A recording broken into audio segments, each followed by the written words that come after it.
Dr. Rinaldi, good morning. Welcome. Can you hear me okay?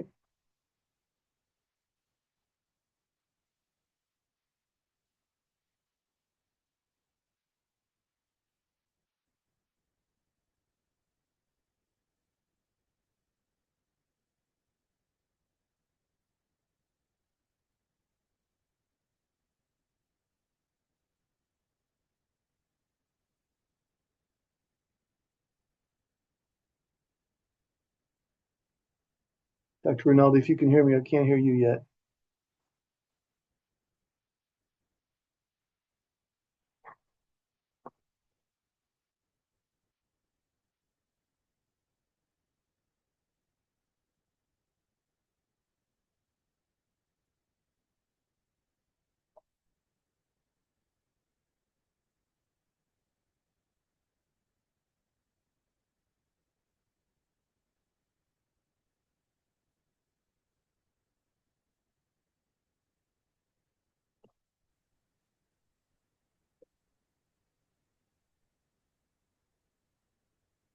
There we go. I can see you. Can you hear me okay?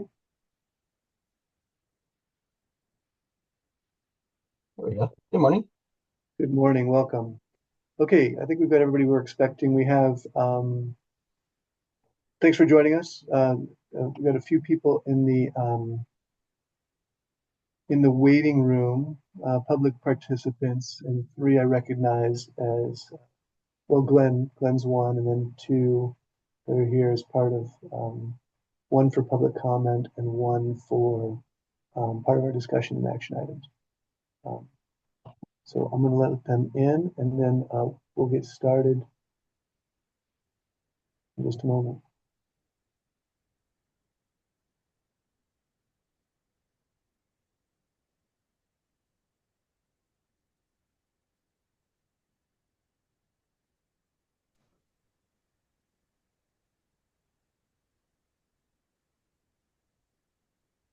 Okay, good morning. I've done sound checks on everybody, I think, and we just welcomed some new public participants to the meeting.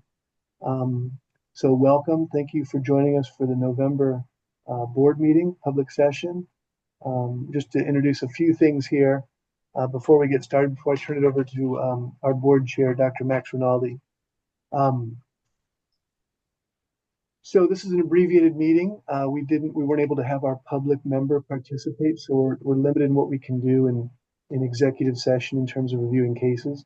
So we're going to have our public session. We are going to have an executive session just to cover some legal advice from our AAG, and yeah, and so it'll be a shorter meeting today, but we will get some important business done in public session, which is important. And then we're going to be looking for some dates to make up the executive session. I've sent out an invite, and some of you have participated in that. It's a calendar survey. We've been using that. That's been very helpful. Looks like, just a heads up, November 17th and 18th is looking good for a good number of people. Not everybody, but I'm hoping we can get a quorum and just one day between, hopefully in November here, just one day to get caught up on some cases. So if you have a chance, take a look at that calendar survey, pick some dates that work for you, and I'll reach out in terms of finalizing something where we can meet and take care of reviewing cases. Any questions on that, please feel free to reach out. But that's where we're at. Um, I think that's all the intro business I had for today. With that, I'll turn it over to our board chair, Dr. Max Rinaldi. Good morning. The time is 8:34, November the 6th, 2025. And I'd like to call this meeting to order. Public session is scheduled to start at 8:30 a.m. and will continue until the end of business. Executive session will follow it, continuing until the end of business. The board expects to come out of executive session and into public session for the purpose of voting on cases discussed during the executive session and other applicable board business. Um, so moving on to roll call, just going through the list of the names that I see here. First off, looks like Natalie Here. Merrilson. Katie Wallace, Dr. Katie Wallace. I saw a hand. Dr. Reagan Borzik. Here. Max Rinaldi here. I don't see anyone else today. I think those are the 4 board members we're expecting today. And that gives us quorum. So appreciate you all being here. And then if you want, I can run through staff. Yeah, if you like. Thanks very much. Investigator Janine Holland. Hi, I'm here. Thanks. I saw you. Oh, there we are. Licensing Administrator Brooke Walker. Here. Inspector Charlie Esparza. Good morning. I'm here. Great, thanks. Our investigator Bertina Grajo is on leave today. I also recognize some folks in the. I think we got. And myself, Pete Burns, agency director here. And I see some public participants I recognize. I'd like to welcome Glenn from OVMA. Welcome, Glenn. Yeah, thanks, Pete. And Taryn Pestalozzi, someone who submitted some information for public comment. Taryn, welcome.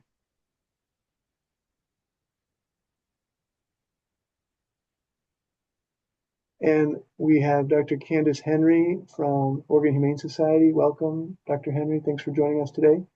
Thanks, guys. Nice to be here.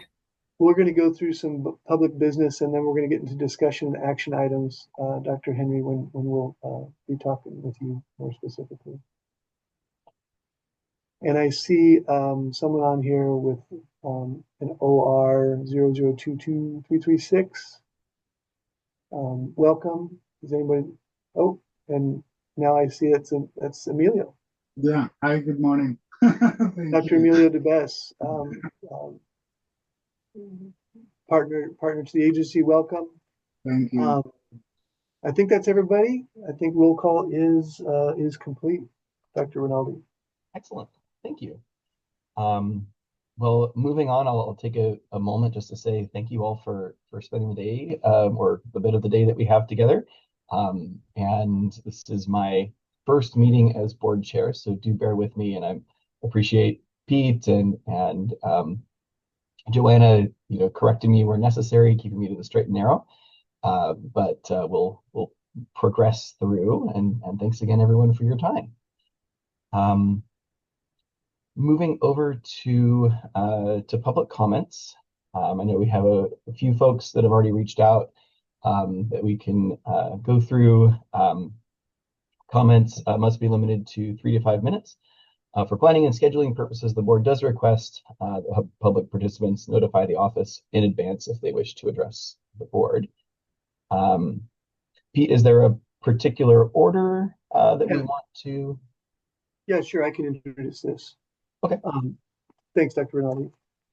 So first, in your packets, you have some documents from Taryn Pestalozzi, who's joined us here today. This is related to therapeutic diets and virtual VCPR. And we were provided with a couple of pages of information. Taryn was with us at the last board meeting and wanted to provide some more documentation here. So hopefully board members had a chance to review that. It's in your packet there. And Taryn, did you want to introduce more on this during public comment? Hi there. I didn't really have anything specifically to say. I just wanted to sit in and listen in case there were any questions or comments about the information that we've submitted. But maybe as just a brief summary, we're not at Sunstone necessarily looking to completely change the requirement for in-person VCPR. Primarily, I'm just looking for clarification on whether making therapeutic diet recommendations could potentially be allowed without an in-person VCPR to facilitate providing nutrition services to a larger portion of our pet owning population in Oregon, since I'm the only nutritionist in the state.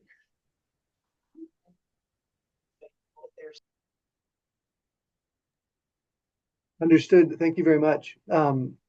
This information has been provided to the board during public comment. We typically don't discuss things in detail. It's just information presented to the board.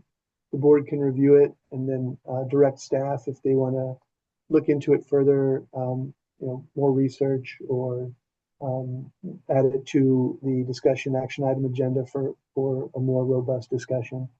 But at this time, it's just information presented to the board, and they can review that and let me know.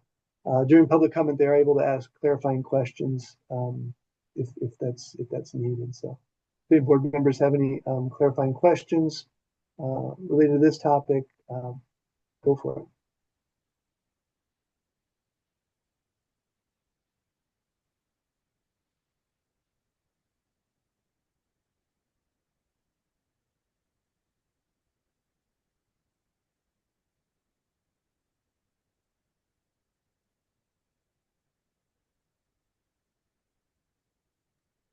I have a question actually. I'm curious, Dr. Pestalozzi, if you know like associates in these states that you've listed that are successfully doing this and how it's working for them. And is that kind of the model that you're looking at trying to use here in Oregon? Yeah, thank you for the question. Yes, there are associates in several states that are performing virtual direct-to-client nutrition consults. In particular, on the list that we've provided here, California is a big standout. There is a heavy concentration of the nutritionist in clinical practice in California, and many of them do see patients in person, but also have a virtual component to their practice, and others are practicing only virtually. And there are nutritionists in multiple other states that are practicing solely virtually and do that very successfully.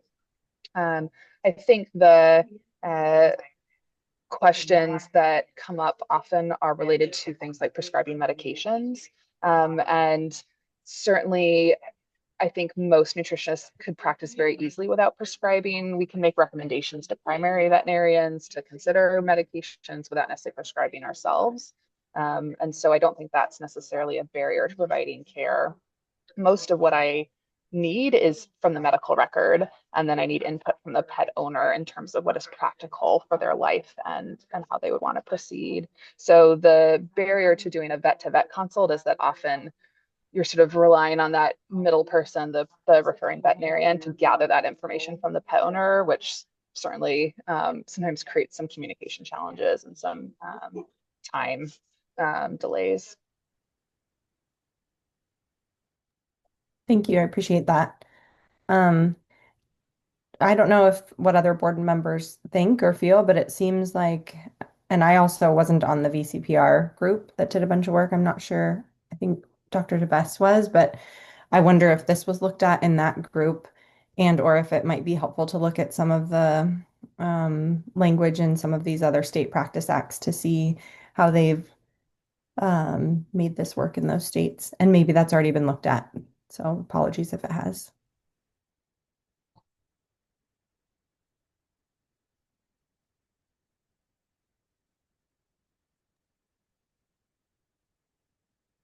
I feel oh, looks like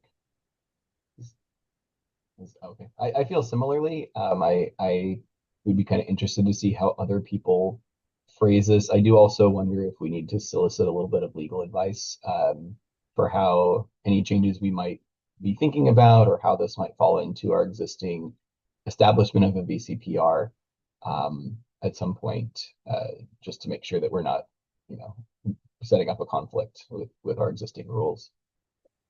So this is Joanna. Here, I'll put my video on too. As far as this goes, you would be changing your rules. I'm not aware of anything statutorily that would prevent you from putting together special rules for nutritionists or other specialties. Obviously, depending on what you do, I'd be happy to look at whether there's any statutory problems. But I think truly what you're looking at is something that's a policy call for you about, do you want to create special rules or create carve-outs to your current rules?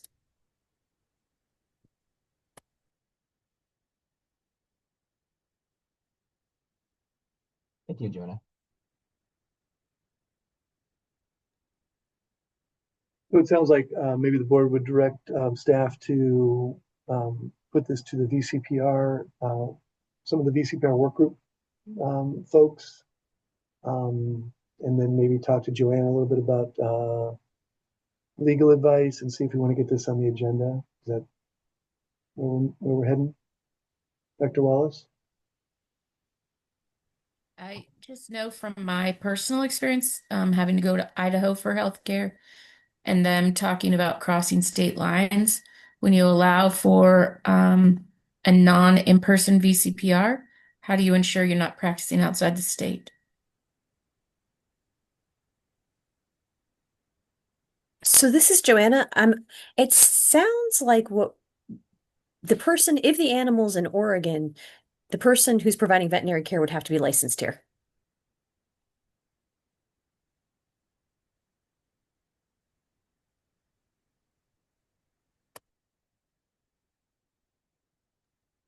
And it sounds like that's what is being requested, but I see what you're saying, Dr. Wallace. There would have to be some safeguards in place somewhere, whether that lands with the board or with the practitioners. And we have language and rule to state that they have to ensure that the animal is within state lines.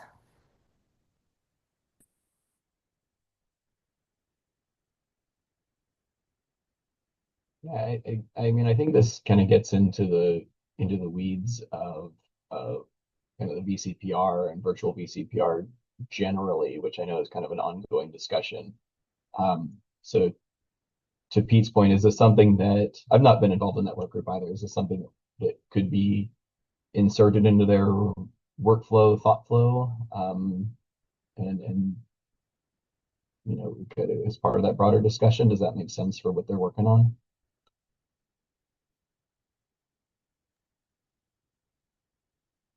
That sounds logical to me. I think the VCPR group could take a look at that and see if it's something they would have any recommendations on, or safeguards, other challenges or supports. Okay. I'm sorry, can you remind me who's or which board member is on that work group, or do we have a board member on that work group? We have Dr. Emilio DeBess as chair of that group. Dr. DeBess, was Dr. Lamb on that before she left the board? Yeah, yes, she was. Yeah. She was part of it. Just for your knowledge, we did provide some additional changes to the VCPR that have not been accepted, approved, looked at. I'm not sure. So you may want to look at those before we go back to the VCPR group. There's some changes to the VCPR and being able to do that, not in person. So please take a look at those as we proposed probably about a year ago, and see if that's something that fits your needs. Thank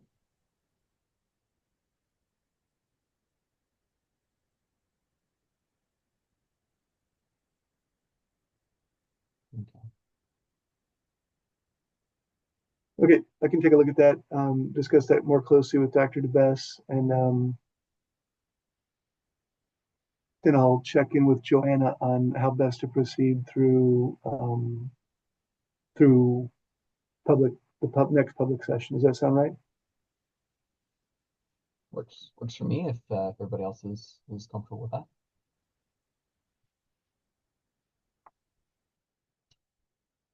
All right.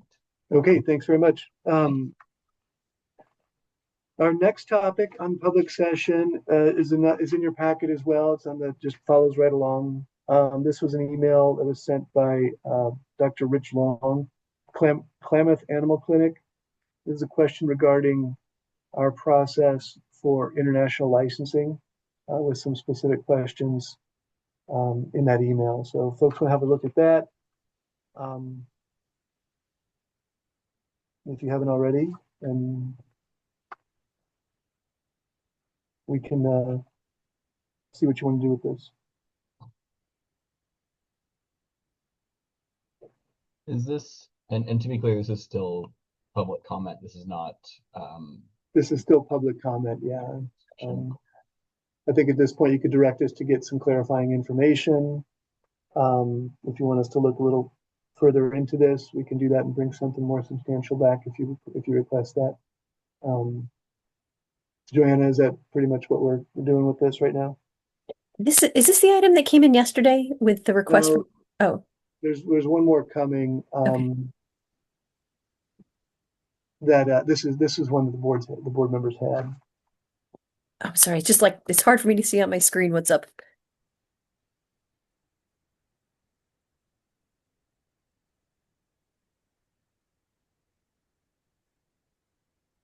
Looks like Dr. Wallace has a call out.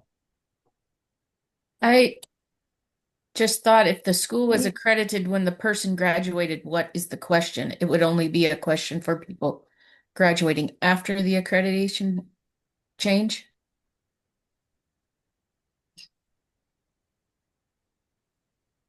This is Joanna. That was my understanding of the rule as well. And So if the person graduated when it was an accredited school, their degree is still accredited. That was my kind of thought. Mine as well. Yeah. Yeah. Is there more to this situation that the board needs to understand? That was very well said. Very political.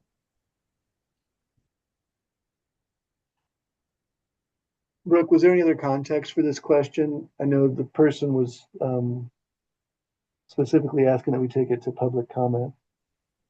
I don't believe so. I think it's just to confirm what you guys just stated. Okay. So we have a response to provide. The board, we can say the board looked at it, and I think we're good. Yep. Okay. All right. The next one came in after the packet was sent out. There is one more. This is not in your packet, but Brooke, did we drop this to the iPads yet? I did. Okay, this is a letter we received. Can you bring it up just to make sure? Maybe folks didn't have a chance to look at it yet. This is a letter received from Dr. Alice Prodger, British veterinarian, British-based veterinarian, with a question about a specialist license.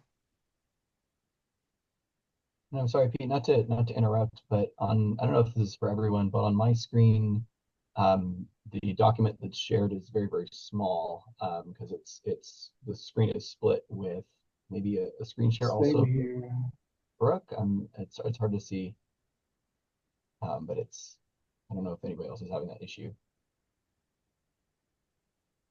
Much better. There we go. Great, thank you.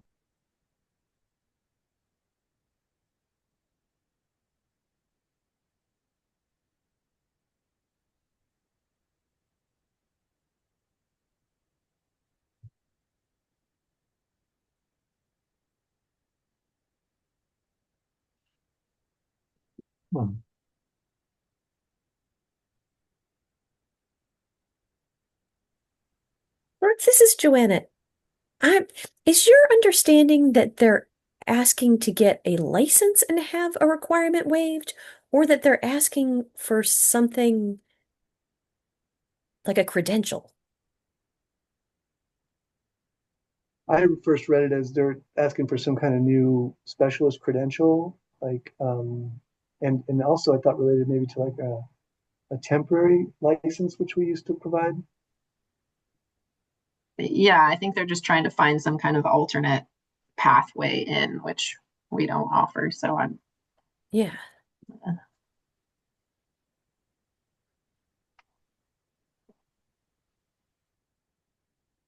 My reading of it was that they were asking to they were asking for a license to practice, which she called a specialty license, but perhaps informed by some of the language from other states that say, you can have a license, but as long as it's just restricted to practicing in the specialty that you have that residency for. But it was kind of a. Would this almost be like a provisional license? So this is Joanna. I think, and maybe the vocabulary is a little confusing because of where she's at. I think she's asking for you to change your qualification for foreign trained graduates for a license, which you have in rule. Um, so it would be a policy call for you as to whether you wanted to change that, but you'd have to do it by rule. And to be clear, Joanna, that's rule, not statute. Yeah, Brooke, correct me if I'm wrong. I quickly looked at this last night, but I believe that the requirement that you get what she's saying is um, the screening for the non-accredited is in rule, not statute. No, I would have to check that one. I'll pull it up. Yeah, Hold on. yeah.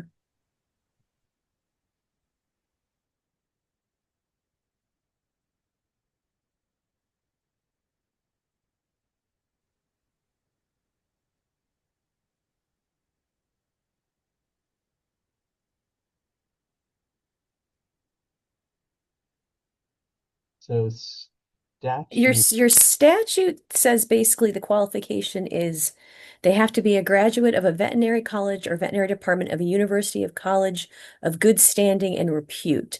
And then your rule is 875010000 that says one, graduate from a veterinary college or veterinary department of a university of college of good standing and repute. So it's talking about the statutory language, as defined, and it cites to another rule. Or if a graduate of an unaccredited veterinary school, completion of all requirements of the Education Commission for Foreign Veterinary Graduates, CFVG, program or program for assessment of veterinary education, PAVE. Yeah, so it's a rule.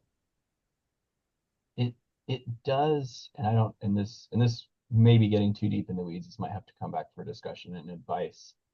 But under 686.075 examination for applicants, they talk about the requirements for a written examination, because my thinking is that the examination for a neurologist might would constitute an exam that we might honor, but it does specifically call out knowledge of things like milk and meat inspection, well, there's things in there that might not be covered by that exam, that might prevent us honoring the specialty neurology exam as meeting that requirement. But then there's the rule. It gets a little bit muddy. And so, like I said, this might be something we just have to bring back for Dr. Borsick. I'm curious, and maybe I'm missing something, so let me know if I'm missing something. Uh, so the University of Cambridge, England it's not ACVIM accredited, but it appears to not be AVMA accredited either. So that may be where we actually want to start is like in the state, can she practice without having graduated from an AVMA accredited program? Like, could we even give her like a regular license? Am Well, I and I think this is Joanna, like you don't have a specialty license, so the only license you could give her right? is a regular license. So I So think that's some of where it is I'm, like, let's put aside all her vocabulary. Really, what she's asking for is a license. And your current rules say it either has to be AVMA or she has to go through this process for a non-AVMA one. So you'd have to change your rules. That would be up to you. I, okay, great. But thanks for clarifying. That was my understanding as well. my my question was, can we change the rules to allow someone to get a license who is not AVM from a non-AVM accredited school, without falling foul of statute? Yeah, so the statute for the graduation requirement just says that it has to be from a school of good repute and standing, whatever the phrase was. It's your rule that talks about what is that. So your rule talks about AVMA, or if it's not AVMA, they need to go through this process to have it qualified. Yeah, and I'm sorry, I should have clarified. I was looking at the examination of applicant statute Right, but 686. that's separate. So you have to graduate from the right kind of college and you have to pass the exam. So Mhm, she's going to have to do both. mhm. But what she was asking was, would her neurology specialty exam suffice for our requirements for the exam? And I'm questioning Oh, if that's the case. well, maybe she's asking two questions. Let me ask Brooke. It doesn't sound like she wants to go through the process to have her degree qualified. And is she also asking for a waiver of the normal exam? She might be asking for, you're right, Max, she might be asking for Dr. Rinaldi, she might be asking for two different waivers here. She was asking to not have to take the because she's talking about the paved pathway exceptionally demanding in terms of expense. So she would have to take the ECFVG and then the NAVLE. And so she's asking, well, I have to take this really high level specialty exam. Can't I just shortcut the NAVLE process by saying, hey, I passed this specialty level exam? And my concern is that we might change rules all day long, but if statute requires the exam cover things that her specialty exam doesn't cover, then it's kind of out of our hands at that point.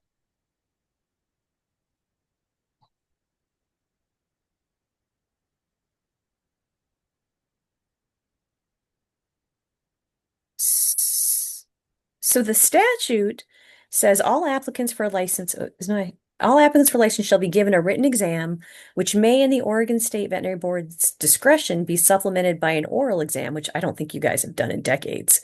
And then all those subjects are listed as part of the oral exam. And then the sub 3 is the examination shall be designed to test both the scientific and practical knowledge of applicants and sufficiently exacting to test the applicant's fitness to practice veterinary medicine, surgery, and dentistry. So that's the piece that it has to be scientific and practical. But my understanding is you don't have I don't think you've, man, I'll let Brooke talk to what exam you require. I don't think I think you've had a pretty standard exam. So, and just to clarify, so your reading of that list of subjects is that only applies to the oral exam bit and doesn't apply to the written exam?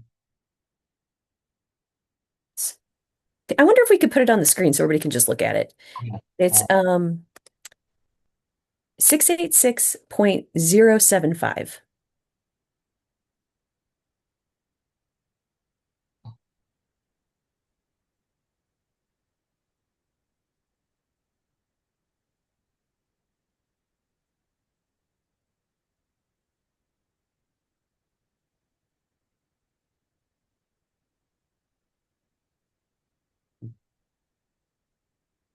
And actually, why don't we scroll up a little bit so you can see the whole thing? So the first 686045 is is the qualifications, all the qualifications for licensure.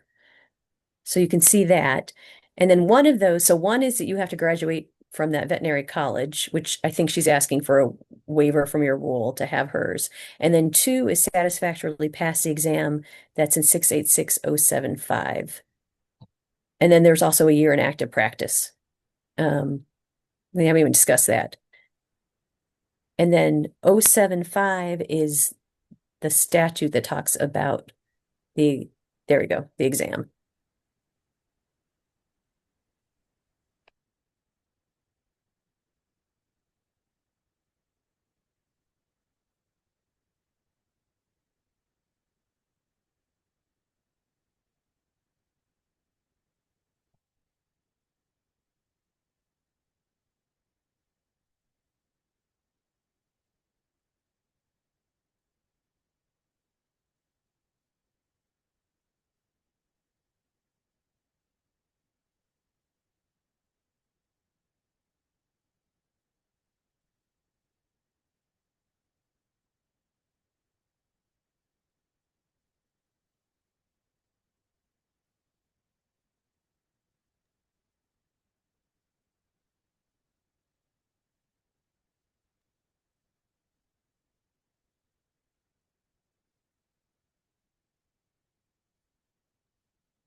Joanna, in recognition of public comment time, is this something maybe you and I can discuss?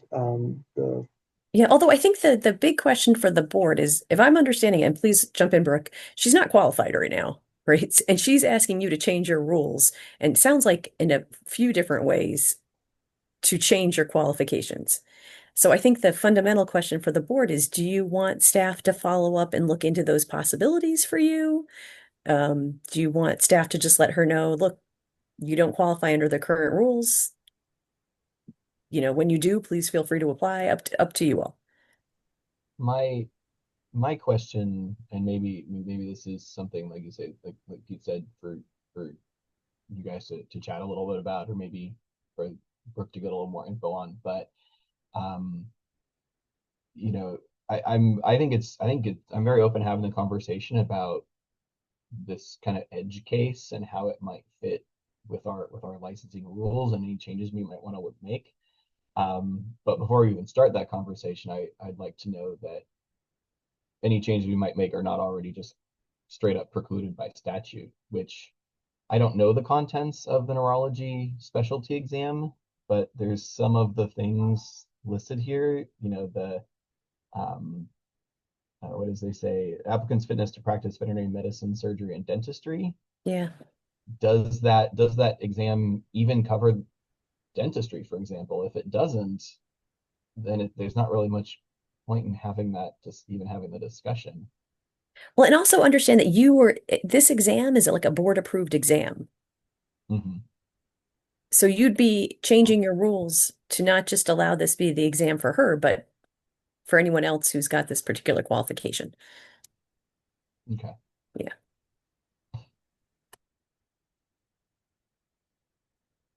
Dr. Borzik? I don't think we should change our rules. I think we should just communicate that they don't fulfill the requirements right now. That's my opinion. I think that's a fair opinion.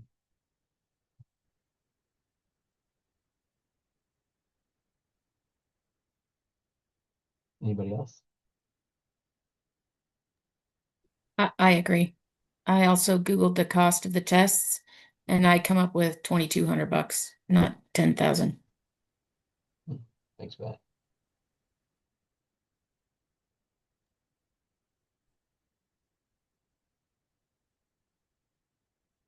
Let's see. Natalie, I heard anything from you. Anything you want to add before we move on?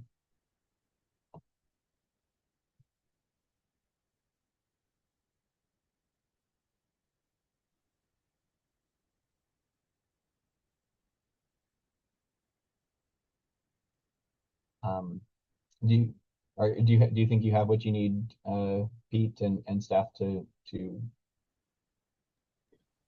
Yeah, I think we're good. Just notify them that the current qualifications won't suffice.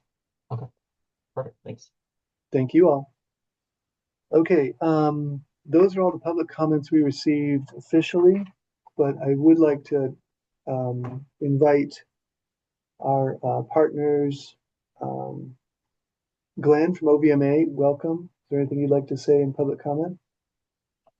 Yeah, Pete, I actually do, and I'm trying to get my camera to work. Oh, there it is. Okay, so there's just one point. So, starting on October 1st, as the government shut down, the USDA has not been processing accreditation renewal for veterinarians.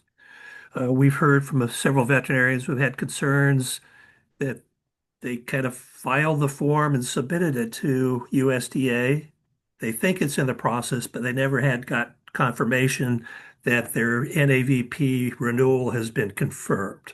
And so for veterinarians coming up here in Oregon and across the country, there are others coming in the queue. As long as the government is furloughed and shut down, USDA is not processing these.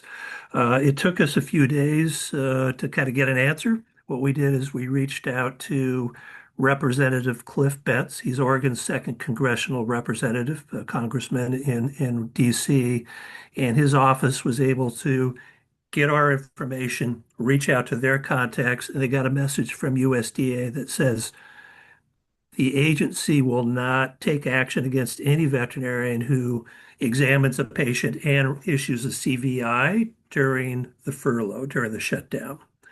So that's good news. So that's helpful. The one veterinarian contacted us. She was scheduled to examine a patient and issue a CVI for the dog who was going to be moving out of Oregon to Florida. She was uncertain whether she could do that. I contacted a couple sources that we have who advised veterinarians not to do that if you don't have confirmation. But now we've got confirmation from a USDA that that's going to be okay. That applies to veterinarians whose renewals are in the pipeline in limbo or coming up, say in a week or two, because they come at different times. If you're a veterinarian for first-time accreditation status, or it's been lapsed for a long time and you want to get accreditation to be able to write CVIs, you're not going to be able to get that and apply because they're not being processed at this time. So that means you're not going to be able to write health certificates. So just wanted to let you know about that. And we've distributed some information about this, and I can share in writing some additional information for you, and I can send it to you, Pete. But wanted to let you know about this. Thank you very much, Glenn. That's really important to know. The federal impacts are wide ranging, and sometimes it's hard to anticipate how they're gonna, have an impact. So that's an interesting one. If you send along what you have, I'll do what I can to disseminate that out to our licensees.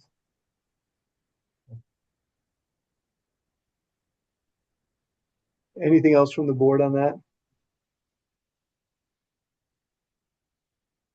Okay, and while we have Dr. DeBess with OHA, Dr. DeBess, did you have anything to share with the board during public comment? I do not have any comments. Thank you. Okay, well, thanks for joining us. I think that's everyone that's here for public comment. And so, if nothing further, I think we're ready to move on. All right. So let's see here. So moving on to the consent agenda. Do I have to read off what that covers?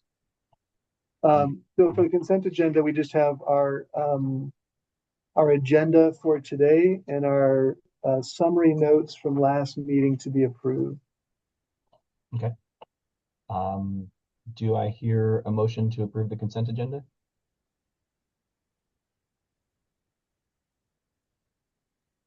I make a motion to approve the consent agenda. Dr. Borzik moves. Any second? I'll second. Natalie seconds. Let's see. Dr. Wallace? Aye. Natalie? Aye. Dr. Borzik? Aye. And Dr. Rinaldi? Aye. Motion passes.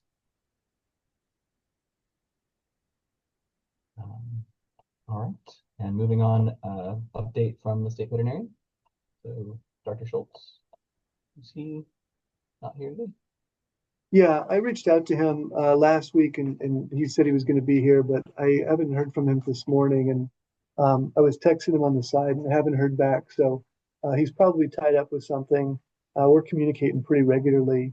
And I know he has an item that he's brought up in the past that we'll be discussing a little bit more in the discussion and action items. So maybe he'll be joining us for that. But if there is any significant updates from him, if we don't hear from him today, I can send those along to the board if he feels that's warranted. But I haven't heard from him today, so I think we might just move on.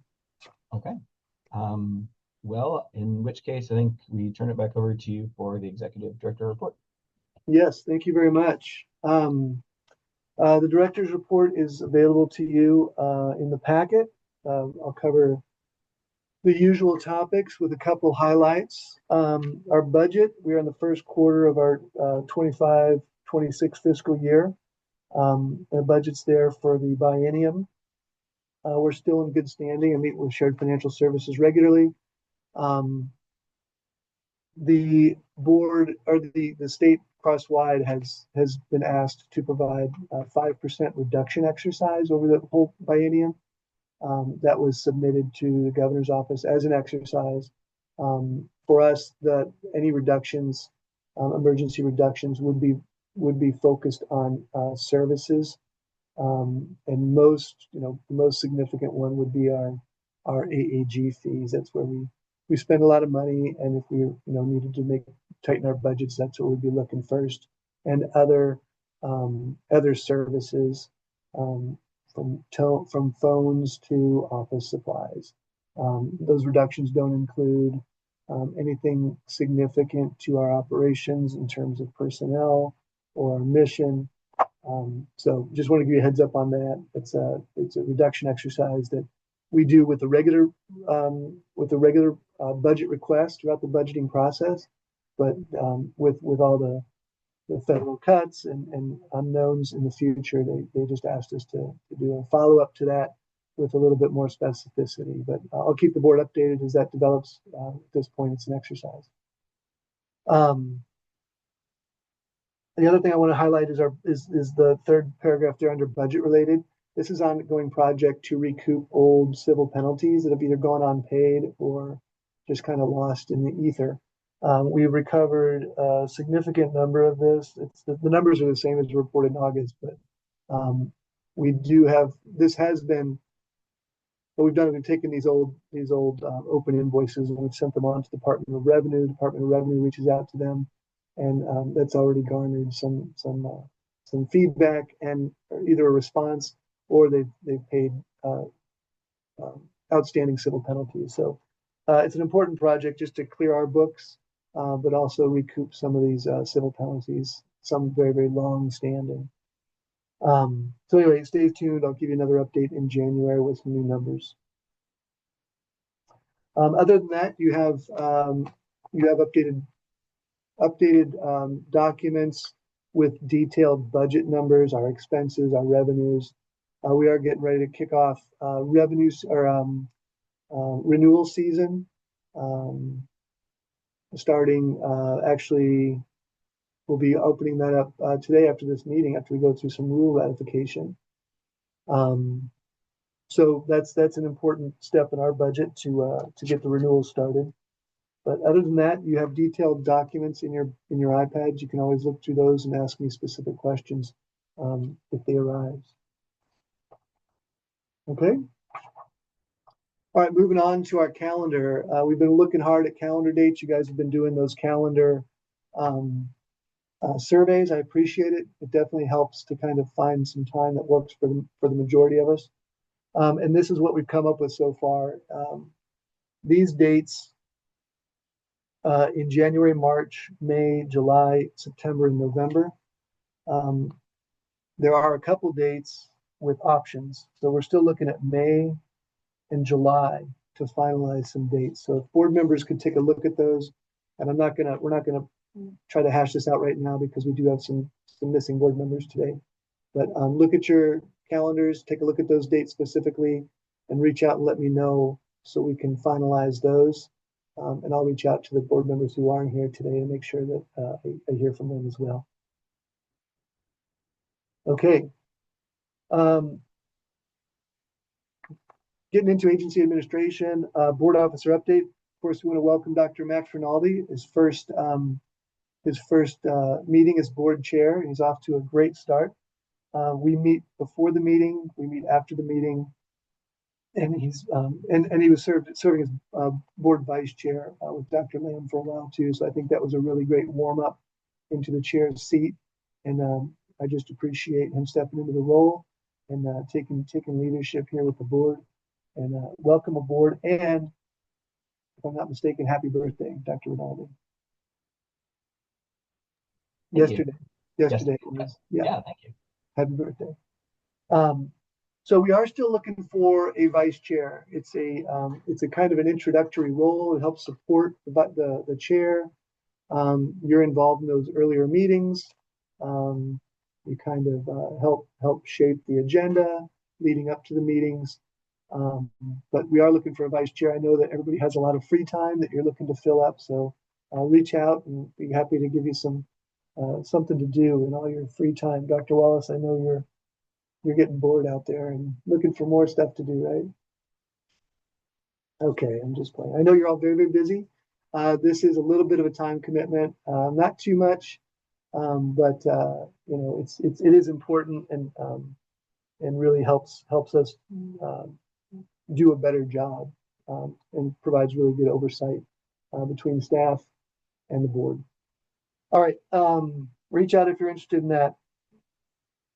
Board member recruitment, just some updates here. We still have our public comment, our public blurb out there about looking for a public member. Really just, this is a tough seat to fill.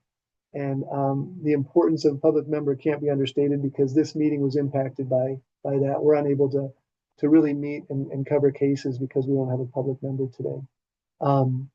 Now, I do have a name I was just received recently. I'm going to reach out to them and see if we might make some headway there. But we really are looking for that public member. So if you know anyone that's interested, please have them reach out to me. We also have one currently open DVM seat, and I do have a number of applicants for that. So I feel like we'll be making some progress on that here in November with some application requirements. And then if all goes well, they would be approved in the November. I believe they could make it into the November legislative session, and then potentially serve at the next January board meeting. So things are in motion there. It's important that we have a full slate of members, and so I'm working to get that moving as quick as we can. Any questions on that? Any questions so far on anything? All right. Next up, I left this on here from last meeting. We've got our fee increase starting. We'll get into a little bit later when we're talking about some rule changes that we want to give you updates on. We had to make a rule fix for this fees, and so these will go into effect today after we go through this rule review and request that you ratify the rule change to make the rule officially implemented, and then we'll pull the trigger to start renewals with this under this new fee schedule. All right.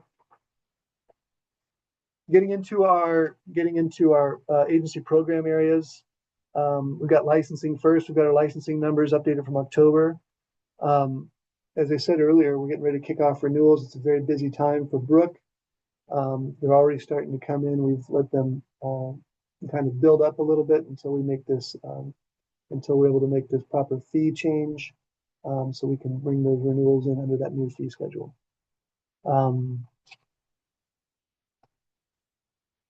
Other than that, licensing numbers are there. They're consistent.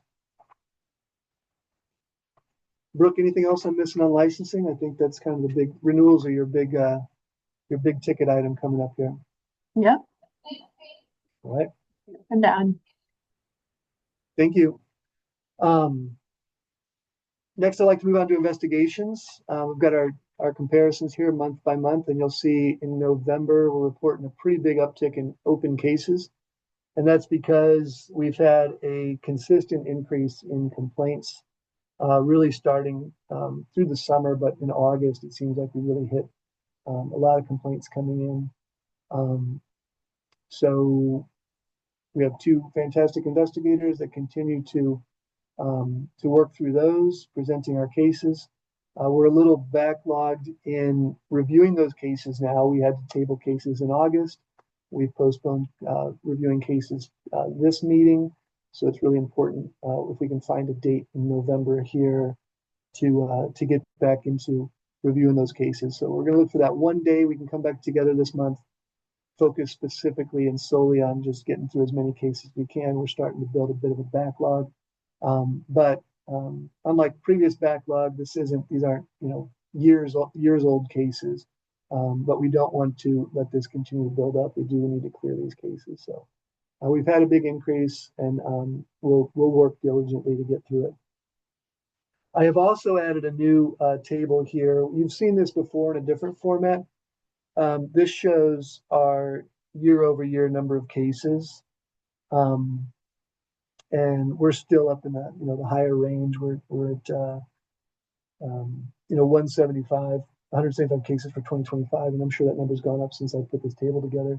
But I added this because this is an update to some previous data I've provided, where we were talking about, although we have a large number of cases, the number of cases that result in board action is actually relatively small.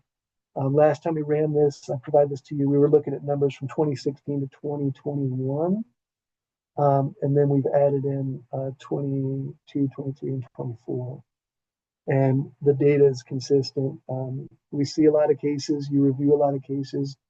We're mandated to review every complaint we receive, and that's why we have such a high volume of cases. But you guys review those, you get through them, you talk about them, you consider them carefully, and ultimately, board action is relatively small impact on cases. Adding in the most recent years, it's only 17% of cases that receive board action. And that's usually a civil penalty, depending on the significance of the infraction. But I just want to provide that update. We're looking at that, and I try to talk to licensees about that too. Just because you have an investigation, it's an important reality, and it's a hard reality for folks, and they don't like it. But I try to say, hey, we have to investigate every complaint, and the majority of these really don't amount to significant board action. So anyway, just some updated information I want to provide there. Next, we're getting into inspections. I want to provide an important update on inspections. And this is really a step in the right direction. On October 1st, we hired a new facility inspector, Charlie Esparza. He's here today with us for his first board meeting. He comes to the board from the Oregon Government Ethics Commission, and he has history in providing field inspections as well as presenting information to other agencies through trainings and the public. So it's a really good fit for this position. The inspector position is the front face, eyes, and ears of our agency. They're out there meeting with our licensees more than anyone else. And so it's important someone's familiar with that role, the diligence of performing an inspection, as well as presenting new information to our licensees and the public. So the agency director and staff, we provided onboarding and phased inspection training for Charlie. And he's been with us for about a month now. He's hit the ground running, studying the Veterinary Practice Act, our internal policies. And Charlie's been accompanying a good number. I think I put 10 in the report, but I think we're up from that. On-site facility training inspections. We've been working very closely together out looking at conducting these inspections together and getting them trained up. Moreover, Charlie has really taken a proactive step in developing new and efficient means to manage inspections. He's developed this interactive map with our facilities located on there, so we can more easily see, where our facilities are, where we need to be, and move it over to using a digital inspection checklist, which is something which makes for a smoother transition from handing our documentation off to licensees before and after an inspection. So I just want to welcome Charlie to the team. He's been a great addition. He's been here for about a month, and he's absolutely hit the ground sprinting, and really a great addition to the team. And welcome aboard, Charlie. Good to have you. Thank you very much. I'm very, very happy to be with this group. Thanks, Charlie. So, as you know, the OVMEB inspector position has been vacant since early June 2025. Sorry, it's late June 2025. When the agency inspector resigned, it was discovered that numerous inspections had been erroneously reported during that inspector's employment. That situation has created a significant backlog of inspections. And as I said, since then, current staff has trained and commenced inspections at our facilities, mostly here in the Portland area. but a few further afield into Eastern Oregon. And all staff have pitched in to take on these inspections and clear the backlog as quickly and efficiently as possible. We will be discussing inspection numbers more specifically and the current board inspection and the current board inspection report during executive session. So share more information there. But I do want to thank staff for really jumping in and helping clear the backlog of inspections. I think it's been a good process for us just to cross-train other staff members in inspections. And specifically, I'd like to recognize Brooke Walker for taking a lead in stepping into that inspector role, understanding our processes, and then really helping train Charlie up when he stepped on board too. So thanks to the staff for all their hard work. And during that time, they were also maintaining their traditional roles and responsibilities too. Thanks to the staff. Other than that, the pharmacy self-inspections continue. We're going to be kicking those off in beginning of January 2026. So Charlie's getting ready for that project. That's when we send out the self-inspection forms to all facilities, and then they send those back, and we gather them up and make sure that we're getting those in from folks. That's our inspection report. That's the conclusion of my executive director's report. Does anybody have any questions?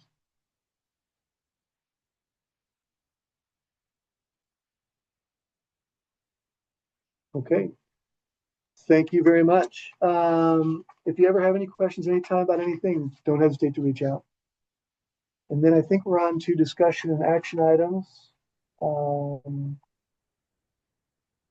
which I can start to introduce if that's okay, Dr. Rinaldi. Yeah, absolutely. Looks like it's the Department of Agriculture exemptions discussion up first. Thank you. This is the item that Dr. Schultz with the Department of Agriculture introduced. And I'm not sure if we're prepared to have a larger discussion on this. Joanna had looked at it and we'd talked about a potential rule change here, but Joanna, I don't know if we want to discuss this or wait for more information from Dr. Schultz or where you are with this one. So I think really for the board, so Dr. Schultz has been here a few times talking about how the rules don't quite fit his employees and asking the board to change those rules. I think the question for you is you could go simple and just potentially look at a rule that exempts those employees from the VCPR requirements. Or one of the things I think Pete has been talking to Dr. Schultz about is, do you want to, Dr. Schultz, propose something more expansive? Like, are there other rules that don't fit what you all do? So one option for you would be go narrow. Pete could bring back language for you to look at that would just specifically look at exempting them from the VCPR rule. Another would be to try to go more expansive. Are there other rules? Talk to Dr. Schultz. And then a third would be don't change the rules at all. Yeah, up to you. Up to you. Dr. Wallace? I just had a question. So we would exempt them from the rules only while carrying out duties Yes. of the office. Yes. Because I know several of them do outside stuff. Yes. Yes. Okay. And we could make sure the rule is crafted to make that very clear.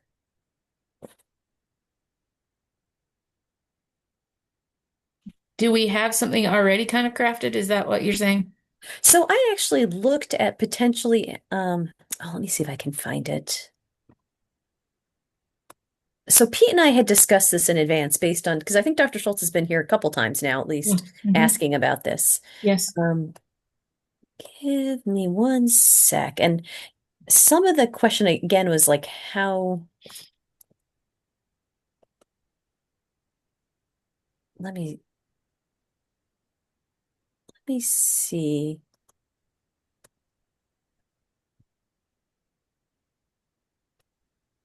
Okay, so here's potential language I drafted for your consideration, which is OAR, and we would insert rule. For example, you can insert the rule about the VCPR physical exam requirement. Do not apply to a licensee who is an authorized representative of the State Department of Agriculture in the discharge of any duty authorized by the department. And that sort of insert rule could just be that VCPR requirement, or it could be whatever other rule, or you could say, no, we think they should be in compliance with all the rules while they're discharging those duties. So that's up to you.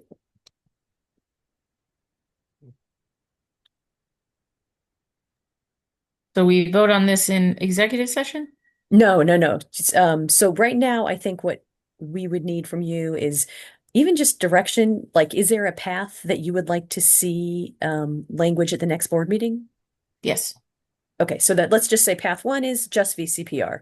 Path 2 is more, whatever that is. I don't know what that would be. And then 3 is, it sounds like 3 would be no path at all, but it sounds like you're interested in potentially seeing something at the next board meeting. Okay. So A or B for you. Okay.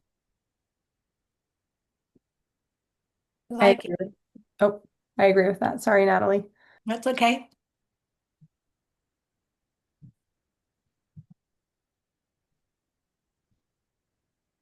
Dr. Borsig, you said you agree, and I'm sorry, I missed Natalie. What was it?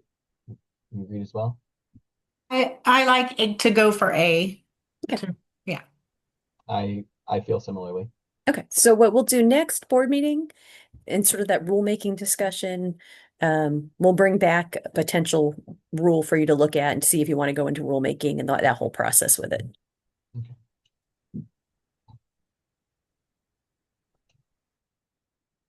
All right, thank you.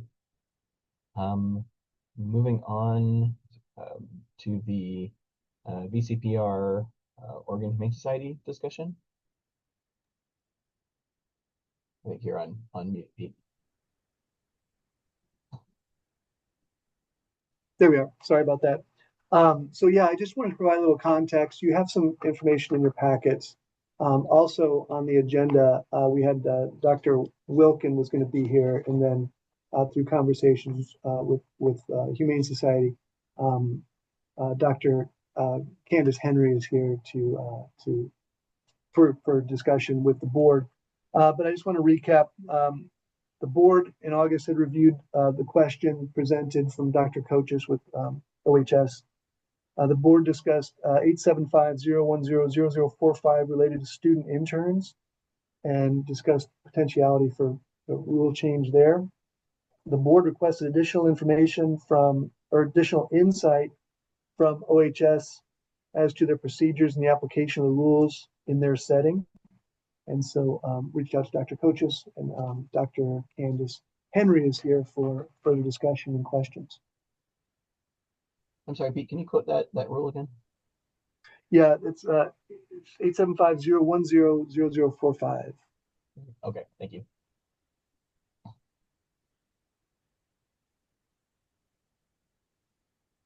Hi, guys. Thanks for having me. I'm happy to answer any questions you might have. Dr. Kachas's email kind of gives you a decent background, but I'm happy to provide any further insight about how stuff works day to day here and why we're requesting this. If I remember right from our last discussion, our biggest question was the oversight of the students and how that is carried out. Because like in my private practice, if a student comes, I'm directly there with them. So that VCPR is still established with me. So I think our biggest question was that piece. Right. So this is a required rotation for the OSU students. They come through both our Animal Medical Learning Center where I am, so the shelter side, and also now a new requirement for them to be through the CVH, the Community Veterinary Hospital. When they're coming through the AMLC, they are participating in two main parts associated with spay and neuter. And so they're participating in both surgery, right? They're doing their spay and neuter program here, but also those students that aren't doing surgery that day are doing the pre-surgical exams, both on shelter pets and on publicly owned pets through our low-cost program. There is one doctor who is an OSU faculty member at each location. So at the AMLC, it's Dr. Herc Miller. At the CVH location, Dr. Yamini Chalam. And they are officially overseeing all the students. But at this point, especially at the AMLC, at the shelter side, Dr. Miller is in charge, is officially the faculty member in charge of anywhere from 3 to 5 students at a time. But we all sort of are involved with teaching, because there's no way when he's in with students doing surgery, they are then talking to the rest of us. Also, Dr. Miller doesn't have hospitalized cases, so they come and talk to us. The way that the spay and save or the pre-surgical exams usually go is that 2 students go into the room. They're performing up to 40 exams over the course of an hour to an hour and a half. They usually do not have a doctor in that room with them, but Dr. Miller has previously gone over what he expects, shown them what we look for in an exam, and talked with them about what this pre-surgical exam needs to include. Then the students are making notes, and if they have any heart murmur or any questions at all, they come and get an adult, right? So one of us, one of the DVMs, and ask us to come and listen, either to a murmur or a wheezy cat or look at an eye or whatever it is. So if there's any issue that they are concerned about, they'll come and get us, and then we'll either confirm or deny. Yeah, no, that's not a murmur. I'll show you a real murmur. Yep, that's a murmur. Let's call the owner. So there is not somebody in the room with them all the time, like you were talking about in your practice, Dr. Wallace. But that said, these students are, super, I don't want to say paranoid, that's a little too strong a word, but they're very cautious, and they will come get us anytime they sense anything out of the ordinary. And so we'll come in and either note on the travel sheet, yes or no, there was this issue.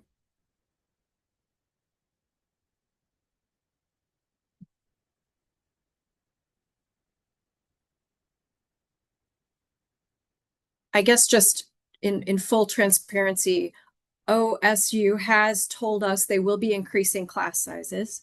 So right now we currently have, Dr. Miller, just the faculty member alone to student ratio is anywhere from 3 to 5 students per one faculty member at the time. But, Dr. Miller is never just the only doctor here. He's here Monday through Friday. And then our staff doctors, usually there's 2 on a Monday and a Friday, up to 5 additional DVMs, Tuesday, Wednesday, Thursday. And so the ratio does go down, but as OSU class sizes increase, we will be getting up to 6, probably very rarely 7 students per rotation. So that student to faculty or student to DVM ratio will go down. Thank you for sharing all of that. Certainly there's a lot to consider here. Should we go around the room and solicit input? Start with Natalie. I'm not opposed to that being a VCPR if there's another doctor, like a DVM, overviewing everything. That's, yeah. Okay. Dr. Wallace? Yeah, I absolutely believe in the teaching, and I've seen tremendous benefits in the students being able to go to OHS, and they have to do some be able to work independently by the time they graduate, else they're not much good to me. So I see benefits there, and if there is a DVM overseeing, to me that qualifies, because there is an in-person exam. But Joanna probably has input on the legal stuff.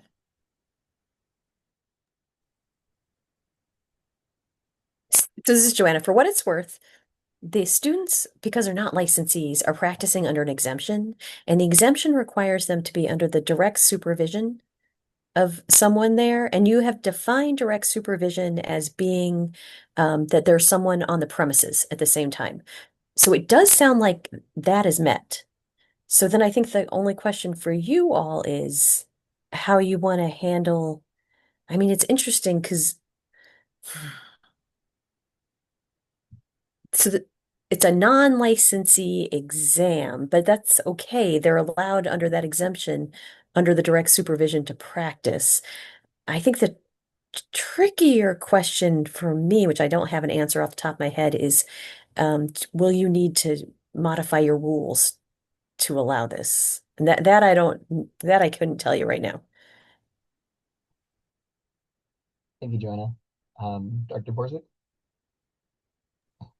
Yeah, I went through and was looking at definitions and kind of thinking through the same thing Joanna was there. And it does seem like we fulfill that with the direct supervision. It means both, um, oh, well, our definition of direct says the certified veterinary technician and the licensed veterinarian are on the premises at the same time. So I don't know, um, if there's another definition that calls things out differently, but I agree with everything that's been said before, that it feels like supervision is being, oh, I see, because we have the definition of this supervision within this separate section instead of within our definitions. So this definition, not trying to throw a wrench in things, but this definition is different from our definition of direct supervision that we have associate, and we only define it as with CVTs in our definition section. But this one says it has to be in the presence of an Oregon licensed veterinarian. What does that mean? And would it be better for us just to remove this definition from this portion of our Practice Act and rely on the definitions section of the definition section to define what direct supervision means in a broader way? Hopefully I explained that the way that I meant to.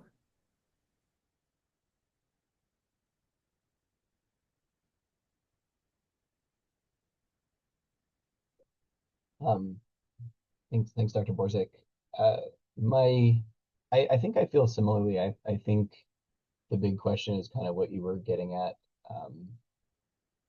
If there is a rule change required, and it kind of sounds like there probably does need to be, which particular rules need to be adjusted, and in what, and when you start changing things in different places, making sure that things stay consistent. Yeah, is this something that we then need to try to get some legal advice on before we move forward with a rule change or drafting a rule change? So this is Joanna. I think what Dr. Borzik's pointing out about your definition of direct supervision, specifically right now only referring to CVTs, that could be a pretty easy change for you. We could either take out CVTs or you could say CVTs and students. And then I guess the broader question is when you have these students doing this kind of practice, like performing a VCPR, I don't know, maybe you want to just put a rule in there saying, it's allowed so long as it's under direct supervision of a licensee. And then you'll have the definition of supervision.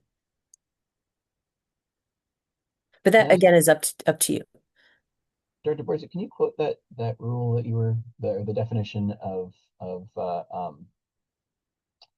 for supervision? I'm having trouble finding where it is.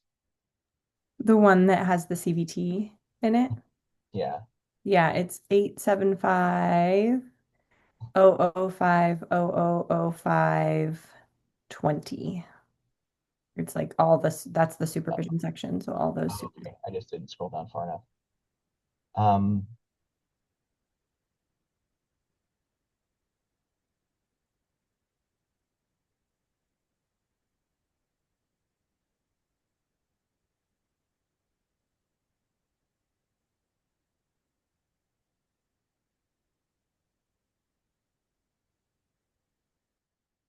Yeah, if that change passes muster, from a consistency standpoint, I think like John said, it's a pretty easy change to make.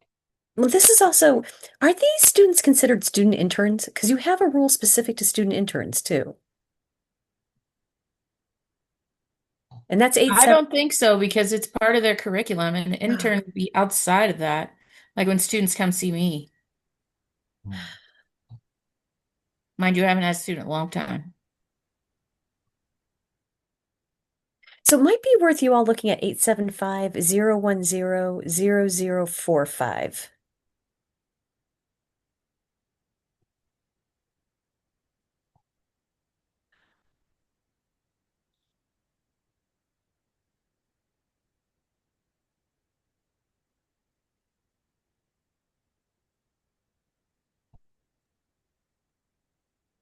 Which section of that? Because I think 2 is Oh, that's in 10. So it's under permits and licenses.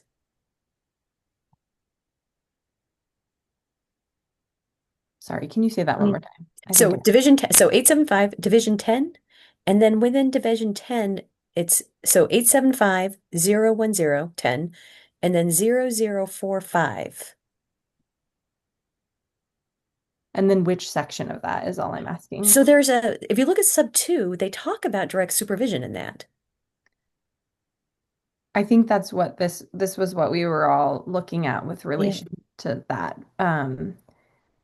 But this calls out veterinary school student intern specifically Yes. versus a student intern, like an intern license, is that the That's what I'm wondering. Are these students that we're talking about who evidently are performing surgery, which is allowed under this rule, under direct supervision, are they considered student interns? If so, it seems like you have a rule that covers it.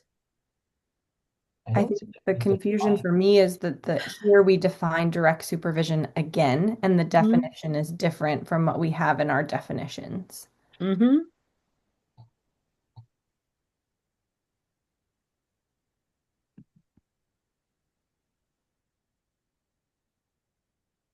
Right, and then do you want to change that, of course, is another question. I mean, the repercussions of changing that, I think, are that anyone anywhere in the state who has a student in their clinic could operate in the same way, right? So a veterinarian could say, I have a student intern here. I'm going to tell them how to do this physical exam, and then I'm going to let them do it, but I'm going to be in another room. And I don't know if that's when these rules were originally made, is that something that the board was talking about and wanted to put another safeguard in there? Does it work to say if we had a subsection under 2 that said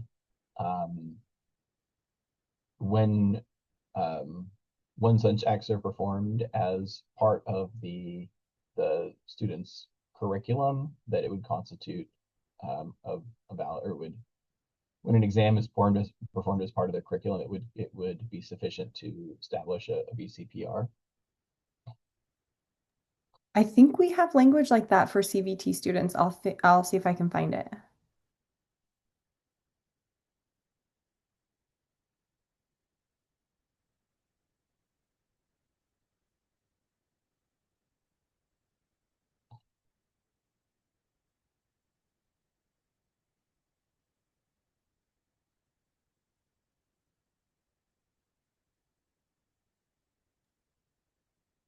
Well, and I think what's a little confusing is that you've got interns, as in that year of experience that you need for licensure, and then you've got this rule that uses that word intern again, but seems to mean something different, right? That's about people who are in school acting under that exemption.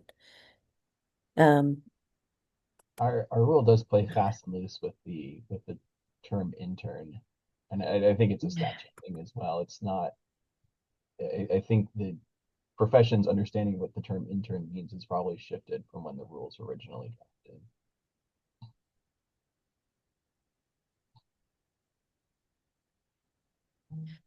Well, I think, well, putting aside the fact that maybe student intern and then having regular interns is a little confusing, something to think about. I think the big policy question for you to think about is that the board has, in that student intern rule, defined direct supervision as being in the presence of, as opposed to being on the premises. So I think that's sounds like the large policy question for you is, do you think that direct supervision under the statute should be more broadly defined as on the premises, or do you want to continue having the rule for students that the person has to be in presence? I think we need to maintain consistency there. But I think given the fact that direct supervision is defined elsewhere, just about everywhere else, as on the premises, my personal feeling is that we need to shift the rule to match that. I don't know, Natalie, Dr. Wallace, I want to give you a chance to chime in. Yeah, I think our definitions need to be consistent. I mean, we got to fix it somehow that way. I agree. They all should be standard definitions. Mm-hmm.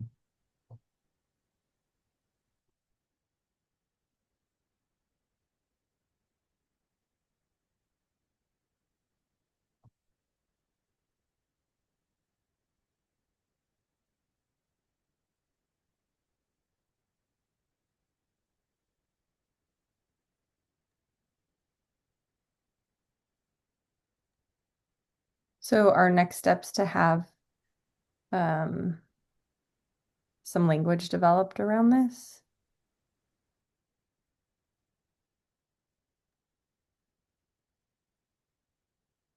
Does it make sense to remove the definition from the statute regarding student interns for direct supervision and then just reference back to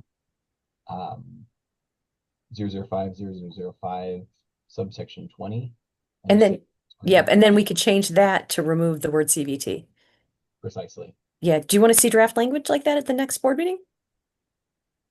Yeah. Yes, please. Okay. And then do we also need to, does that suffice to answer the question as far as VCPR, or do we also need to add language that specifically calls out that the exam performed by a student during their what's the word I'm looking for, sorry, as part of their curriculum suffices for a VCPR?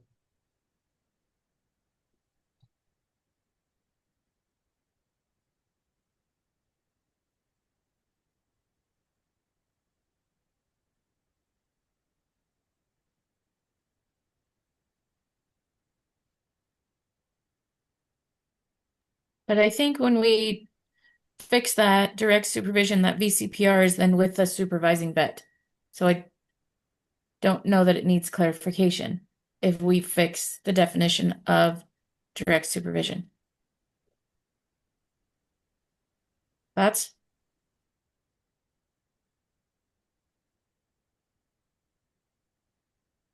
This is Joanna. Do you think the student intern rule just maybe needs a sentence clarifying that the actions of the student under the direct supervision? I'll have to think about the language, but it sounds like what you want to say is as long as it's under direct supervision, the conduct of the students is kind of the responsibility and is under that licensed veterinarian. Like I said, I don't have great language. Maybe I wonder how other states handle it, but I have to say, Oregon and Iowa are one of the only that have this unique program like the OHS, correct, Dr. Henry? I think Washington just now has one as well. We just met with the Seattle Humane Society folks, and I think, gosh, I'm forgetting her name now. But there's a faculty member from Washington that's there, and I think she's doing something similar. But you're right, it's very limited.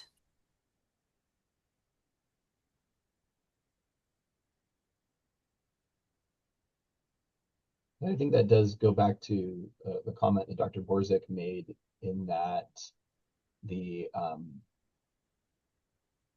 rules as written applies broadly to anything that happens outside of oh, sorry, Dr. Borzek, you can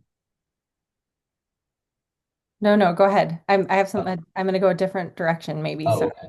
yeah. Um, applies broadly to this very vague definition of what a student intern is because it's not really well defined. And so it kind of opens the door to, does it open the door to establishing VCPRs without the veterinarian's direct input, for things that are not a part of their direct vet school curriculum as OHS is. Um, you know, I'm curious about if the language would be too broad or be too permissive around that. Dr. Borzik? I guess now I have two things. So one would be that technically, like if a veterinary student was with you, Dr. Wallace, in your practice, that would still fall under curriculum. So maybe is that true? Do people agree on that? Because I think your rotations are still technically, even when you're choosing where you're going, it's still part of your curriculum, things you have to fulfill. So maybe we're getting too stuck on that, was just one thought that I had after you just finished, Dr. Rinaldi. And then my second thought was with regard to VCPR, and this is where we're like, I might be taking us in a little bit of a different direction.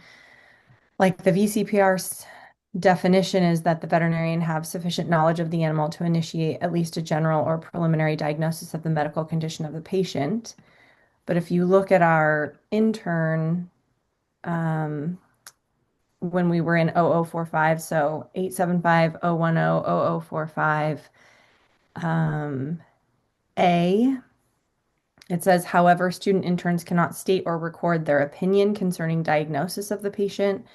So I don't know if it feels like there's some gray there that might be good or might be more confusing, where like the student can't make the diagnosis.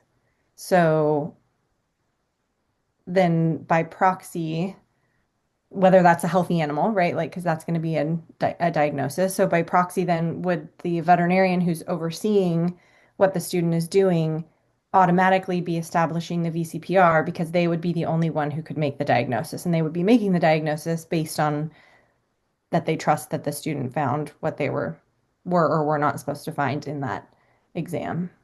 Does that make sense?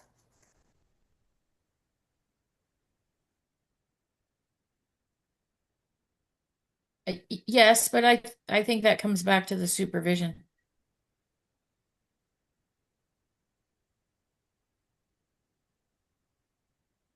In the sense of like you think there should be more supervision, or you just think that then that That leads. it goes back to the veterinarian who is saying it was direct supervision. You either reviewed the patient, like Dr. Henry is saying, or you reviewed their notes and talked to them, discussed with them. It goes back to the veterinarian who is quote unquote taking responsibility for that direct supervision. Does Yeah. that make sense? Yeah, it does. Yep. And I feel like some of that language sort of makes that happen already. So, yeah. This is Joanna. Can I ask a question? I think, like I said, the intern word is feeling confusing here. In terms of when students either who are in a student in a CVT or they're a student becoming a veterinarian, do they when do they start participating in these kind of clinical programs? Like, do they need a certain amount of coursework or experience? I can speak to Yeah, just what I know. At OSU, it's in the fourth year. okay. But there are rarely we get students that come in from other programs that are joining the student rotation through OSU. And very rarely we'll get a third year student, just a different school has a different program where they get them involved clinically earlier.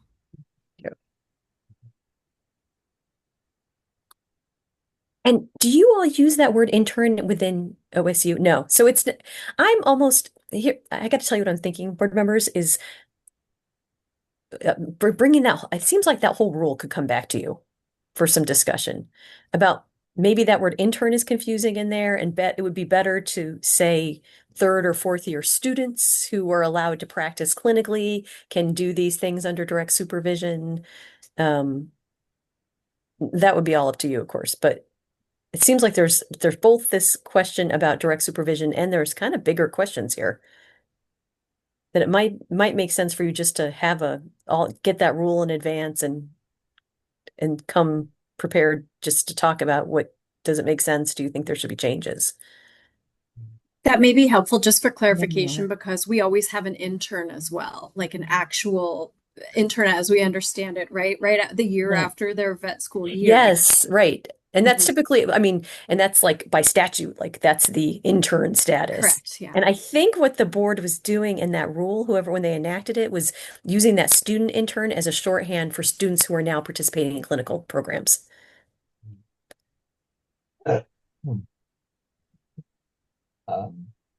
So just to make sure I understand kind of the lay of the land, it sounds like the goal is to try to draft some changes related to the definition of direct supervision. Yep.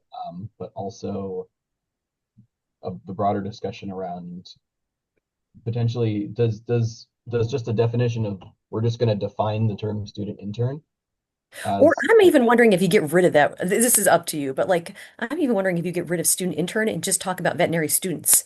And then maybe talk about this rule applies to veterinary students who are in fourth year of practice or third year, whatever the qualifications are that you board would feel comfortable with them doing this kind of work.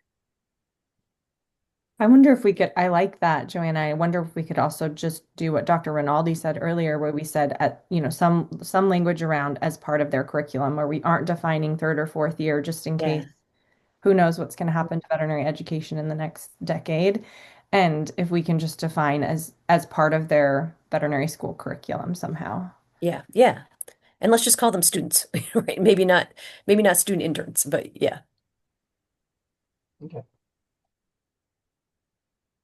I like all that.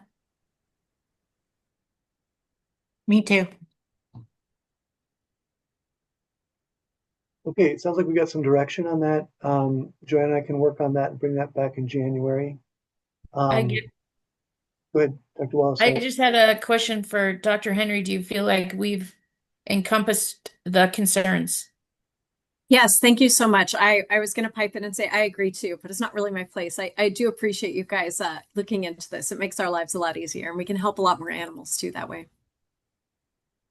And I'd like to thank Dr. Henry for being here, and thanks to Dr. Coaches for starting the conversation. I know it's taken some time, but I also want to recognize that this is ideally how a board works. If a question comes in from licensees, it's complicated, and we sit and we look at it together. A lot of different angles, a lot of expert opinion from our board members, a lot of legal opinion from our AAG, practical implementation from our staff, and what this would look like. So just appreciate Oregon Humane Society for posing the question and being here to discuss it in detail. And thanks to the board for moving through the process. Yeah, you guys, this has been really interesting. Thank you. I had no idea what you did, honestly, but this is very cool. Spread the word. We meet all the time. And tell people to come join us for the fun. Yes, thank you so much for joining us. Do we want to take a bit of a bio break? Maybe it's about 10:10, coming back at 10:20. Does that work for everyone? Does that work for you, Pete? Sounds great. Yeah, thank you. All right, excellent. Well, we'll see you all in 10 minutes.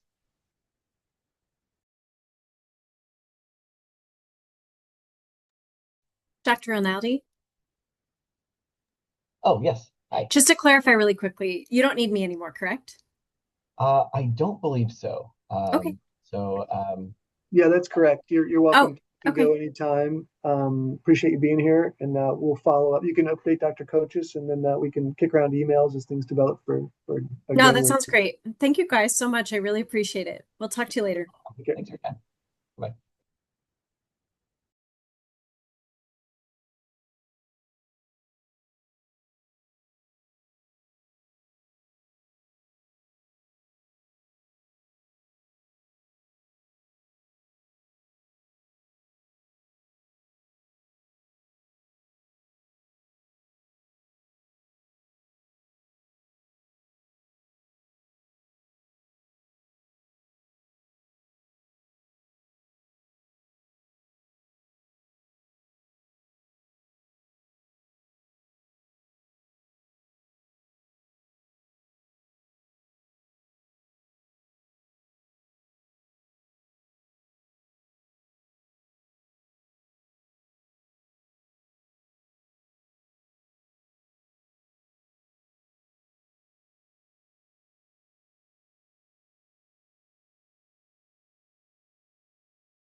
Okay, we're right at 10:20, and looks like folks are coming back into the room. Just want to make sure we've got everyone's essential, but our most essential people. And that's our board members. And we have quorum.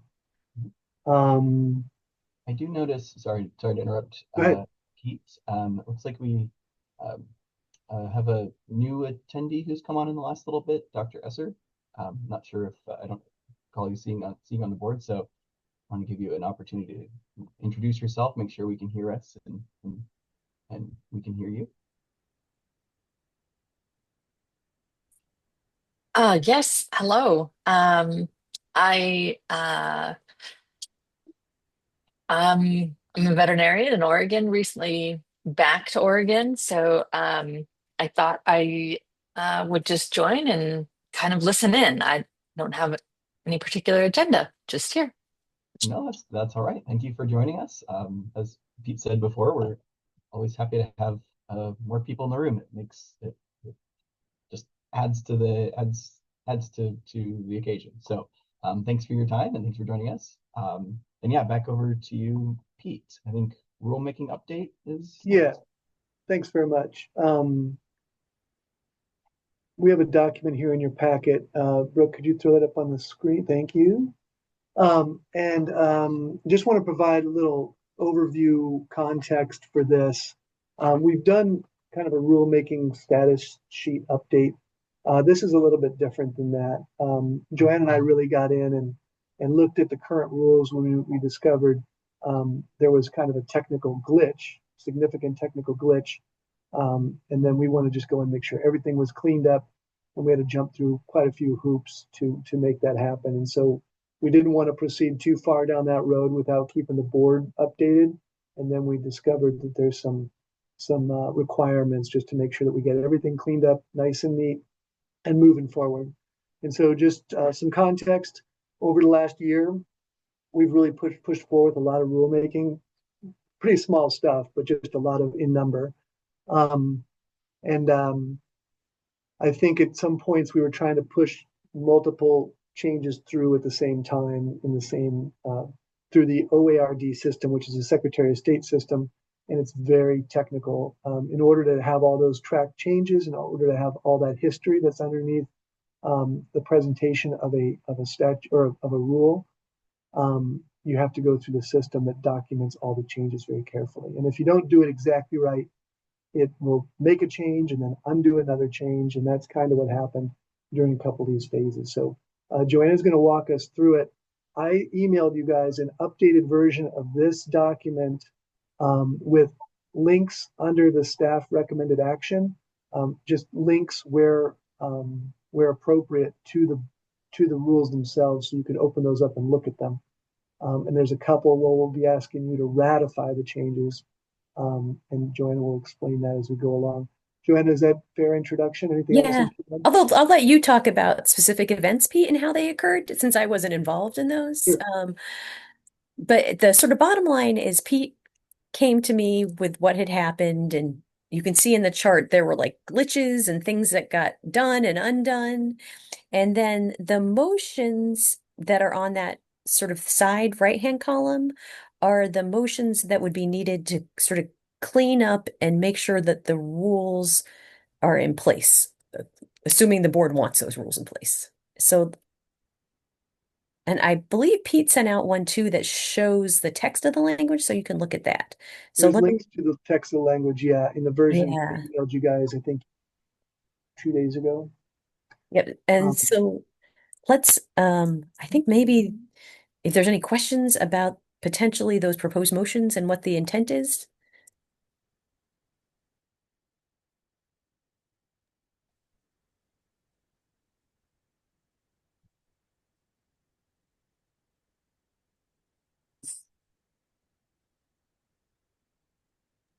Sorry. Pete, I noticed on that document that you sent with the links that there were links to others, not necessarily the ones that had the staff recommended action. Were there issues with those as well, or was it only the ones where there was a staff recommended action?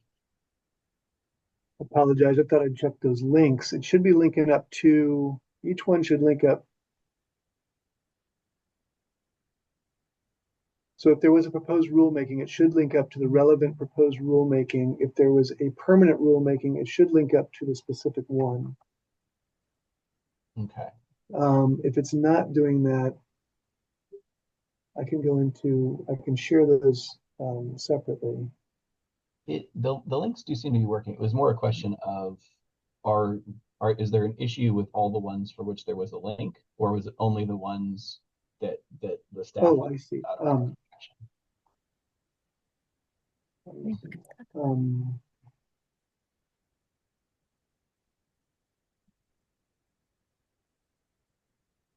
So there would have been issues with the ones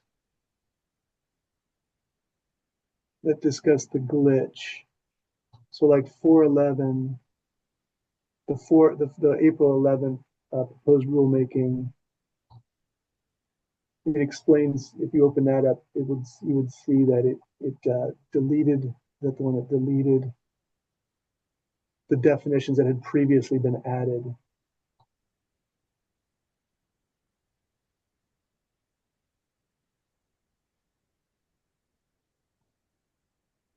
And then Yes. So if we look at, okay, so the February 28th was a notice, and that's the one where you all had said, hey, let's change those, let's make those definitions come in place for pregnancy evaluation, sterility, and fertility. You would change facilities. And this is a notice for the public. This is what we're proposing to do. And then this is the big starting of these glitches happened on April 11th. And in the morning, so the board voted to adopt all those changes at a board meeting that were proposed on February 28th, and they were permanently filed in the morning. Great, that's good. But then in the afternoon, there was a notice of further changes that were proposed by the board. And for whatever reason, I think it had to do with the things being filed on the same day or what was filed in the afternoon. I wasn't a part of that. It then proposed to delete the things that you had just adopted in the morning, which is, of course, not the board's intent. That's nothing the board ever wanted. You didn't want to delete the things that you'd already voted to adopt and had been filed in the morning. So that was the first glitch. So taking this, Yeah. do we then need to say, for that subsequent filing that was glitch and erroneous, to retract that and stick just with the actual filing in the That's a morning? great question. So the problem was Pete then asked the Secretary of State, can we just withdraw that filing? And the Secretary of State's office said no. The Secretary of State's office said what you got to do to make that right is file a temporary rule, putting those back in, and then have the board adopt that as a permanent rule. So that you'll see.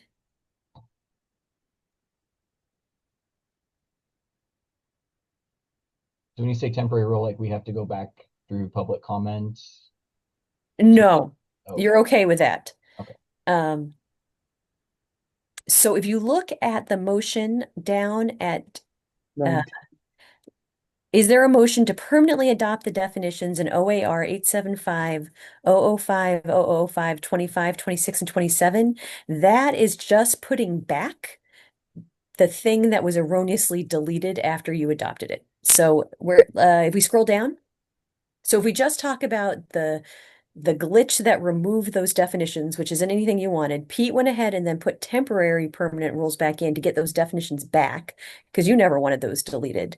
And then if we, Pete, is it possible to scroll to another page on the screen?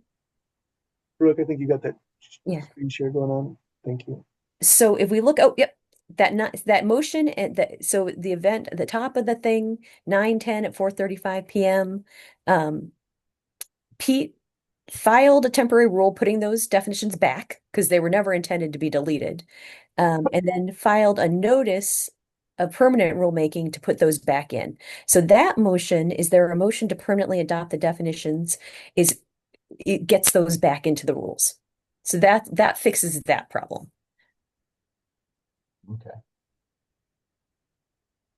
So, But then we wanted to give you a background about how that problem happened, right? Because you're like, wait, we voted to permanently adopt those ages ago. But so that's been the back and forth with the glitch. Those got removed and then they got put in temporarily, but now you got to decide that you're going to put them back in permanently. okay. So we just to to ratify or make permanent the changes, we just Mhm. need to do that one for the 9:10 at Yep, 4:30. that motion on that line that starts 9:10 at 4:35 p.m. and 9:10 at 5:02, that motion will fix that glitch. That will get you back your definitions you never intended to remove. Okay. Yeah. As well as the one for the call the line above um for the 724 proposed motion. Scroll up a little bit, Brooke. Yep. Scroll up just a titch. There we go. Does that cover that one? Looks like that one would be different, right? No. Yes. So unfortunately, this was just like so when part of another glitch that happened was other definitions were deleted too, that were the changes that you wanted to the VCPR definition. That was the change in which you were like, let's let there be a sort of facility-wide VCPR. That if you're working in the same facility, another veterinarian in that facility's VCPR is good enough. And that got deleted wrongly as another glitch as well. And then you'd also made some changes to the telemedicine rule. So this motion, the one that's on the line that you see on the screen at 72425, gets you back that glitch. And just a point of clarity real quick, it's not like some of these are related glitches. They happen at the same time within the OARD system because we were trying to put multiple rule changes through their different phases, and some had started at different times. So when we're pushing them through um, at, at the same time later on, it would undo the changes that were made, some copy and pasting issues there. So we took those apart and did these separately so that it's just more there's it's clear distinction between each rule change. And when it's all cleaned up, there'll be that transparency and tracking within the system. Yep. So the 72425 motion will get you back your wanted language for VCPR and telemedicine. Okay. And then the 91025 gets you back your wanted language about those definitions. Okay. And then I'll let Pete talk about 912 and the fees. Yeah. Okay. So this is a different issue. And so we've been talking about fees so much in all of our board meetings over the last year and a half, if not longer. I jumped the gun on this one. So I took this and said it's time to start getting ready for rulemaking with the end of the year coming up and wanting to implement these fee changes. And I went to a public notice. We had the public notice, and then I went ahead and pulled the trigger on permanent rulemaking.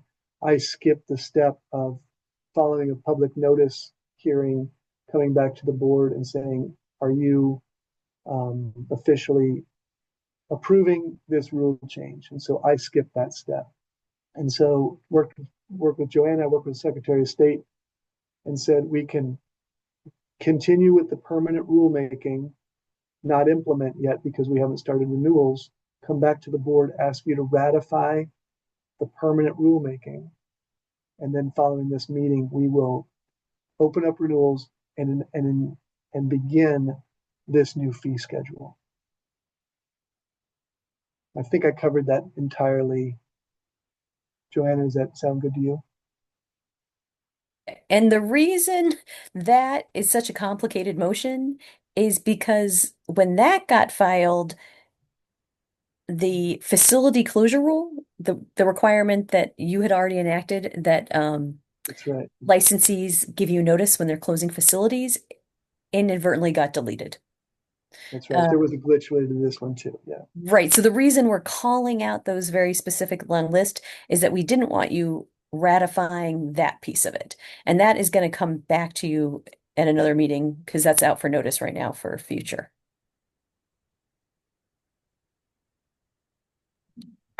I guess I just need clarification. If we have already voted that this is all good to go, the administrative stuff is up to you guys. Why does it require another vote?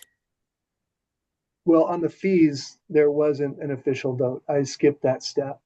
I overlooked I that we thought we didn't. voted. We looked back through our. You voted to go into rulemaking? Oh, But you That's right. didn't vote to permanently adopt. sometimes this goes in circles. Yeah, let me actually here just really quickly, because I know this is a lot. The way rulemaking works is it has like two steps.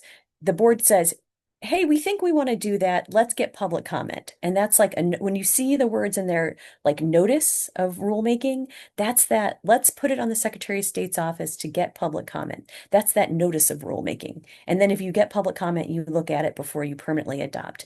And then, so that's part A, you have a vote. We would like to enter into that notice of rulemaking process. And then part B is you look at it again once you've gotten the public comment back and you're like, oh, we do want to adopt that. Or maybe you get a huge amount of negative public comment and you think, oh, maybe we don't want to adopt that. Maybe that was a mistake. So there's this note there. So you vote twice on rules. One is to have a notice, and then the other is to permanently adopt.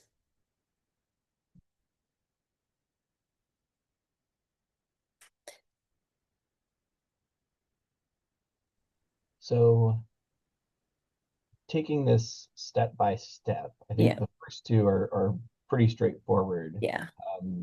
As far as just fixing the glitch. So that's Yeah. the definitions one related to the pregnancy, and then we also have the VCPR change that was made on 7/24. So if we start with the definitions one to try to fix that. Is there a motion to permanently adopt the definitions in OAR 875-005-0005, section 25, 26, and 27? I so move. Okay. Do I have a second? A second. Natalie seconds. Natalie? Aye. Dr. Wallace? Aye. Dr. Borzik? Aye. Dr. Rinaldi? Aye. Motion passes. And then moving on to the next, this was the change regarding the VCPR related glitch. Is there a motion to ratify the permanent rulemaking filing on 7/24/25 as to OAR 875-005-0005, section 21? I so move. Sorry, Natalie moves. Do I have a second? I second. Dr. Borzik seconds. Natalie? Aye. Dr. Wallace? Aye. Dr. Borzik? Aye. And Dr. Rinaldi, aye. Motion passes. And it sounds like there was a little bit more of a question on the third one. This was the facility closure rule glitch. Is there anything anybody else was confused about or wanted to go over before we move forward on that one? We didn't have any public comment or anything when it went out for public comment. No, there was no public comment. Yeah, no one attended. Okay. So we post those. They're on our website. We put them on the transparency website with the state Secretary of State's office. And they're not usually very well attended, but we do have the opportunity. Okay. Well, in that case, is there a motion to ratify the 9/12/25 permanent rulemaking filing as to OARs 875-005-0006, 875-010-0006-2A, 875-010-0026, 875-010-0031, 875-010-0065, 875-030-0025, 875-030-0030, and 875-040-0010. I so move. Natalie moves. Do I have a second? Second. Dr. Wallace seconds. Natalie? Aye. Dr. Wallace? Aye. Dr. Borzik? Aye. Dr. Rinaldi? Aye. Motion passes. And then I think the final one here, is there a motion to permanently adopt the proposed changes to OAR 875-015-00353 for sections 3 and 8? I so move. I think I heard Dr. Wallace first. Second? I'll second. Second from Natalie. And Natalie? Aye. Dr. Wallace? Aye. Dr. Borzik? Aye. And Dr. Rinaldi? Aye. Motion passes. And then is the bit below that in that document, Pete, was that just explanatory language for the table? So, not 10, 10.1 is yeah, these are new rulemaking. Yeah, this is a different discussion, conversations. Oh, okay. I think we're good on the ratification. I just want to check with Joanna on that. We get everything we need in terms of getting those things through. I think all the motions were made that need to be made. Yeah. Okay. And I want to thank everybody for that. I'm doing this rulemaking differently. As I said, I'm not going to try to squeeze a lot through in one big motion, but break these up into smaller, more easily managed bits as we push them through the OARD system. So thanks for following through with this one. And we'll continue. We've got a lot of rulemaking coming too, and that's what we're getting into next. But I just want to let you know that we're going to be doing it more in smaller batches as we move forward. So we won't have these glitches. We won't have one change undoing another change, etc. Learned a lot about that process in the last couple months. And I really want to thank Joanna for sitting down. We sat in here in the office and we had papers on the walls. We had rules printed out. It was like a detective movie unraveling this thing. So thank you, Joanna, for doing that. And I know it's going to get us through making sure these things are in there properly. This next concept, Dr. Rinaldi, is some rulemaking that at the last meeting, the board had requested 2 items, one related to allied health and one related to a possible VCPR amendment. And then following that, we could discuss those and then get into a new rulemaking concept that we need to discuss and push forward. But these 2 are open for discussion.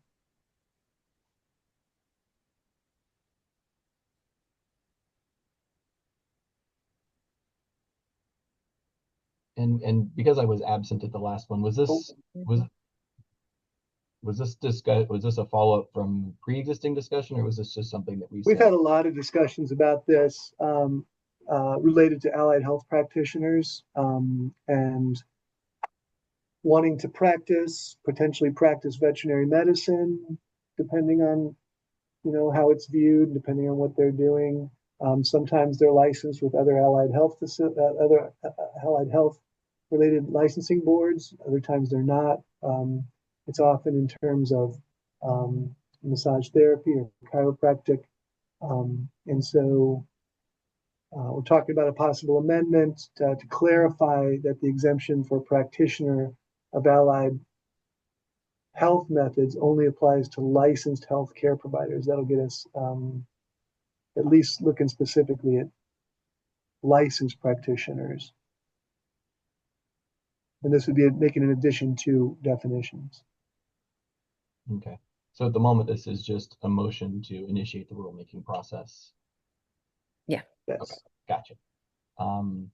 Well, in that case, is there a motion to initiate the rulemaking process by providing notice and opportunity for public comment and holding an administrative rule hearing on the proposed amendment to OAR 875-005-0005 as presented. Do I need to read the language of the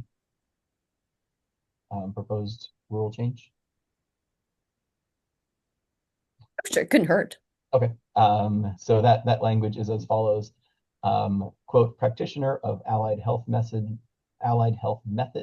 unquote, as used in ORS 686.0404 is a person who actively licensed by an Oregon Health Practitioner Board listed in ORS 676.150. Do I hear a motion?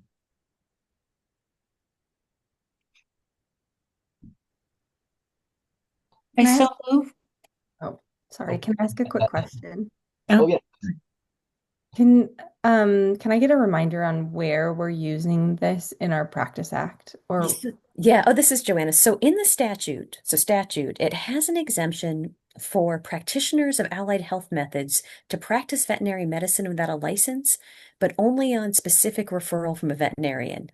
So the discussion by the board at the last meeting was, those people getting these referrals from veterinarians really should be licensed. yeah, okay. Like we're talking like licensed to- massage therapist, licensed chiropractor.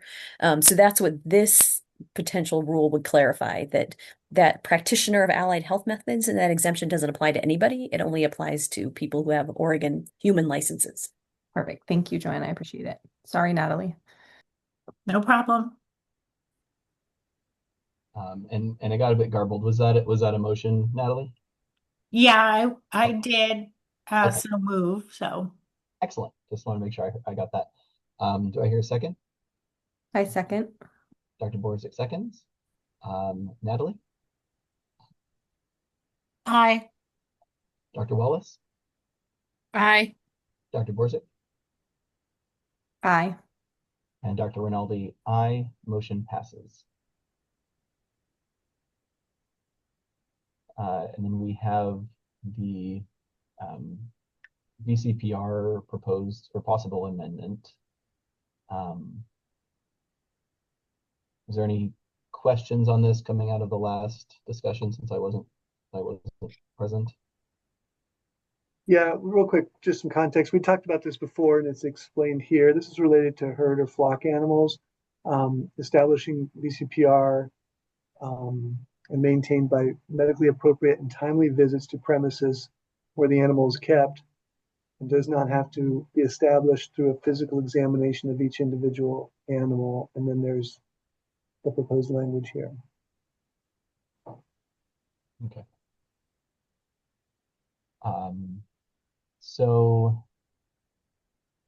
is there a motion to initiate the rulemaking process by providing notice and opportunity for public comment and holding an administrative rule hearing on the proposed amendment to OAR 875-015-00302A as presented? And as presented, it is Section 2, required examinations. Unless exempted under Section 1 of this section, or the animal's temperament precludes examination, a physical examination is required. And then subsection A, to establish or maintain a VCPR unless there have been medically appropriate and timely visits to the premises where the animal is kept. Do I hear a motion to that effect?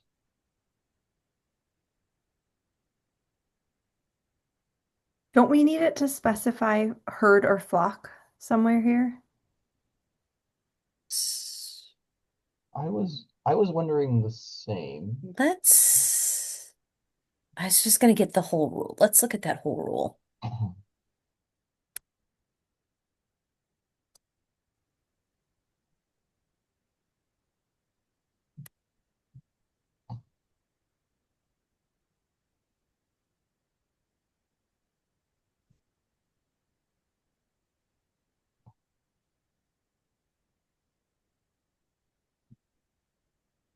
My memory is, because this is the language the board came up with the last meeting, but is it in the definition of VCPR that we need to look at?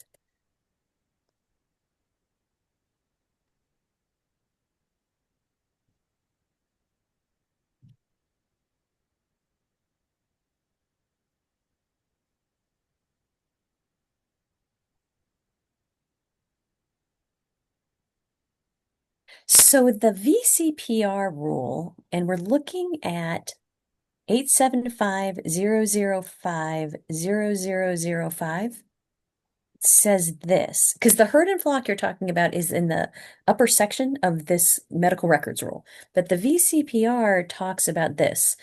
Except where the patient is a wild or feral animal or its owner is unknown, a VCPR shall exist when the following conditions exist. The veterinarian must have sufficient knowledge of the animal to initiate at least a general or preliminary diagnosis of the medical condition of the animal.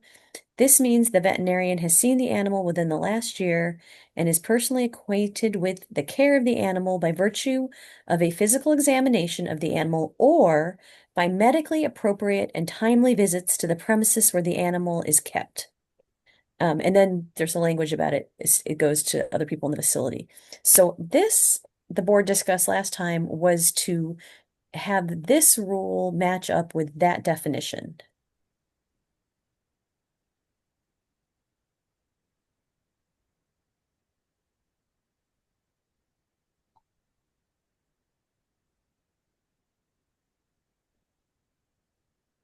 And that definition doesn't narrow it to just herd or flock. So that's like a whole other discussion for you.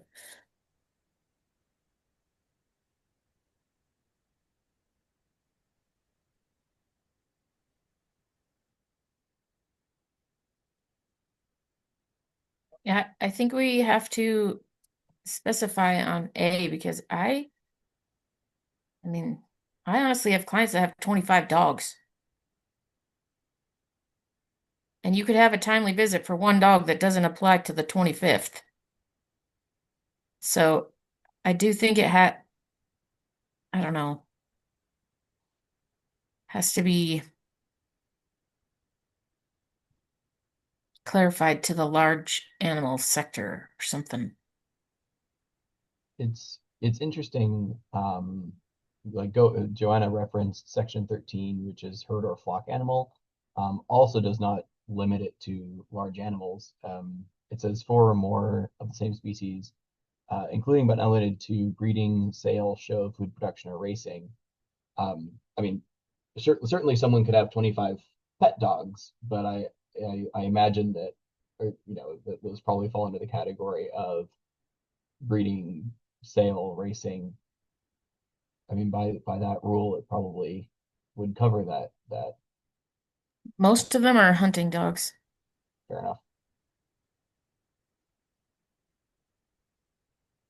Would you want to include that as part of? But then we would kind of have to change section 21 if the goal is for that language to match, just to call out the breed or the flock, herd or flock animal.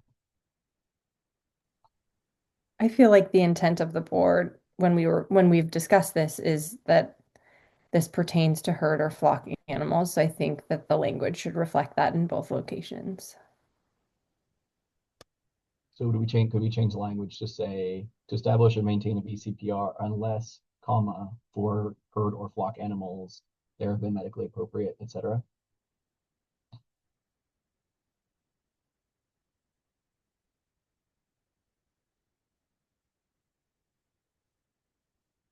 Or could we just add here unless herd or flock animal and then change our definitions in 21 to Right. say, yeah, I think it's probably 6 one way, half dozen another. Joanna, do you have thoughts? I mean, this is all a policy call. I'm trying to think. You all had a pretty vigorous discussion about this at the last board meeting. And I'm trying to remember. I feel like Dr. Lamb had a lot of opinions, and I'm trying to remember what her opinions were.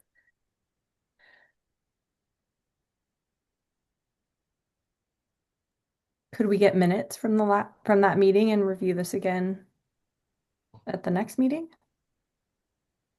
Yeah.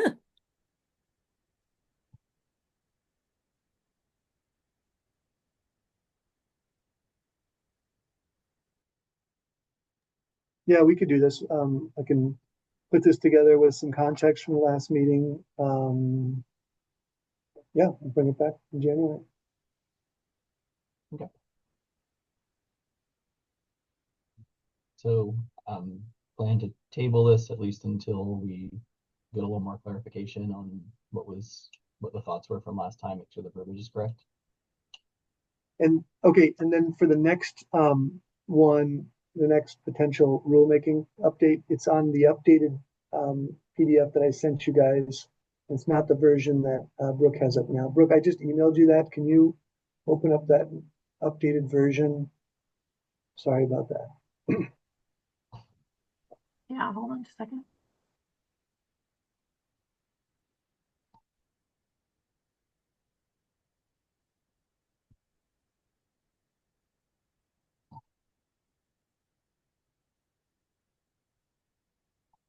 I can start to introduce. Legislature bill? Correct, yeah. So board members, you should have this in the one that I sent you. Brooke will bring it up on screen, but you can look at the hard copy. So yeah, Oregon legislature recently enacted a bill that requires agencies, all agencies, licensing agencies, to have a process for a person to petition. Basically, they're saying, hey, if I go through all this, I've got something in my background that may or may not impact my licensure. I don't want to have to go through the entire application and fees and the whole process just to find out I'm not going to be licensed. Although, And so, OP, it actually specifically is for before people go to school. Gotcha. Okay. Yeah. Yeah, Thank yeah. you. And the idea was like people shouldn't go 100K in debt, like for veterinary school, if they're not going to be able to get a license at the end of it. Yeah. Thank you. Yeah. Not Yeah. just our licensing application, Yeah. but the whole career path. Yeah. And so this is something we really have to do. It's just a question of how we do it. And then the other one that a lot of facilities, a lot of agencies have been talking about is the fee attached to this. And so Joanne and I are talking about how to go forward with this because, and Joanne and I did reach out to the legislative fiscal officer and got a little bit more information. And so the idea is we could proceed with making this rulemaking with at first with no fee, because we'd have to get legislative approval to add a new fee, just like we had to do with our regular fee schedule. We had to go through legislative approval before we could go through all the requirements in rulemaking. Same here. We'd have to go back to legislators and get legislative approval to raise this fee, even though they're legislatively mandating us to go through this. And so other agencies have moved forward with a fee of $75. I mean, I think I'd like to look a little bit more into how this would impact us to see if that's the right fee point for this concept. But Joanna's put this language together for other boards, and some have proceeded with it, and some are in process like we are. Joanna, can I ask a clarifying question? Yeah. So for this bill, it applies.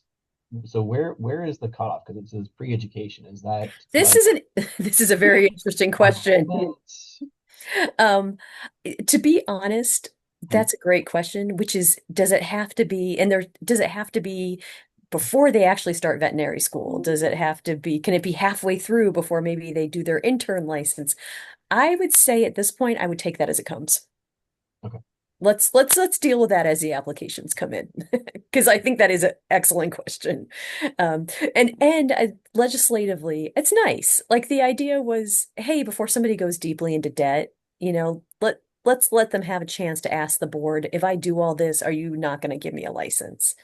So I was trying to think if we have, this isn't something we get a lot of requests on, but Brooke, you might, I think you get some people that reach out and say, hey, I don't know if it's before school. They're usually, thinking about applying when they start to reach out to us with those kind of questions. Brooke, is that your experience?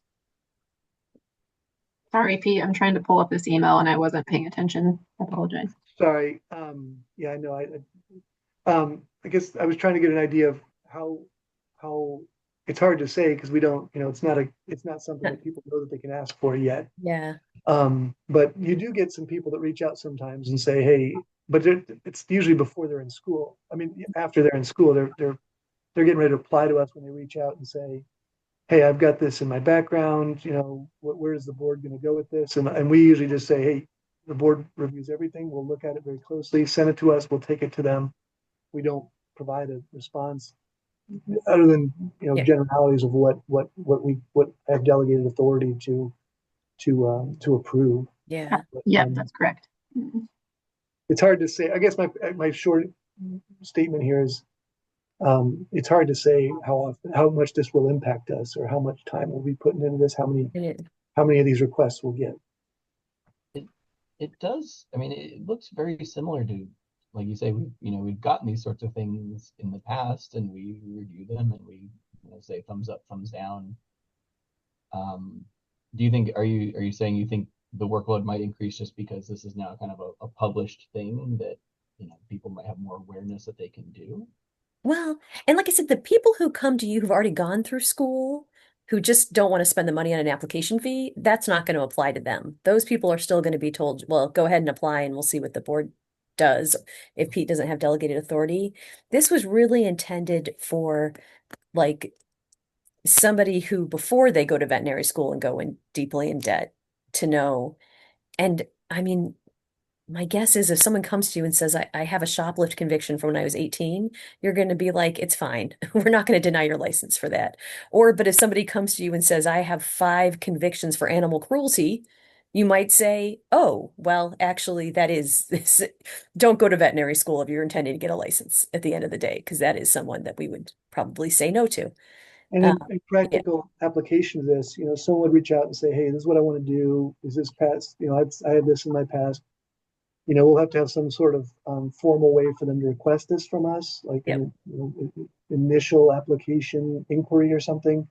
We would then take that. We'd run through our existing process, which is a background check during the application process. That would determine what it is that they'd like us to review. If it's within my delegated authority, I can go back to that person and say, "There's nothing that we see in your record at this time that would Yeah. that And would part of the limit reason your." that, right, you have this rule in place is because they're not applicants. We really need them to step up and give you all the information, right? So you can, because they're not applicants, you can't do a background check. So part of what this rule does is say, if you want this kind of determination from us, you've got to give us everything about this conviction you're asking about. And that's on you, person who wants to petition us for this. And then the rule just makes it really clear that, like, here's what you have to give us so that we can really make a good decision. Um, Please be aware this is a public process, which is different from actual applicants. Um, and just making it clear, like, if you don't give us everything and you hide information from us, that's not going to be helpful to you if you eventually apply. Dr. Wallace? How often lots of things are swirling in my head. First of all, when I applied to vet school, I had no idea about all this licensure and stuff that was going to come at the end.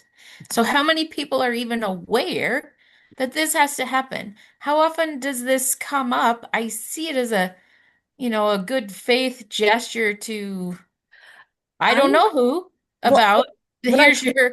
chance. But at the same time, I just don't feel like it's something that's really like on the forefront of your mind when you're like, I'm going to apply to vet school. What I've heard from other professions is that how people are learning about this is through the schools. Oh, Is okay. that the school, they'll tell the school, hey, by the way, I have this conviction. Is that going to be a problem? And the schools are saying, hey, there actually is a process that you can go to your licensing board and find out. Okay. Yeah. Okay.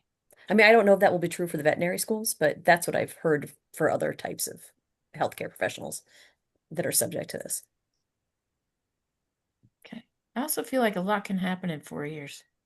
Well, and and the truth is, if you tell them the way this law works, if you tell them, oh no, that's not going to affect your ability to get a license, and they've been forthcoming with you and told you everything, then that's good. They're bound, you, the board, are bound by that. When they apply, you can't say, oh, that conviction now counts against you. Um, But if you tell them, hey, actually, we think we might deny on that, they can still go to school and take their chances and hope that you might change your mind by the time the application process rolls around. That's up to them. I think the idea here was like, let's just give people full information before they make this, very costly choice. And So yeah, that, I think it's hard to anticipate how much time this will, or how many of these requests will get. I think the idea of, putting this through without the fee first and adding the fee later might be beneficial. Give us some time to see how often, we receive these. Um, I don't think it'll be zero, but I don't anticipate it's going to overwhelm us. Um, So I think it'd be good to kind of see, give us a cycle and see, what kind of impact this has.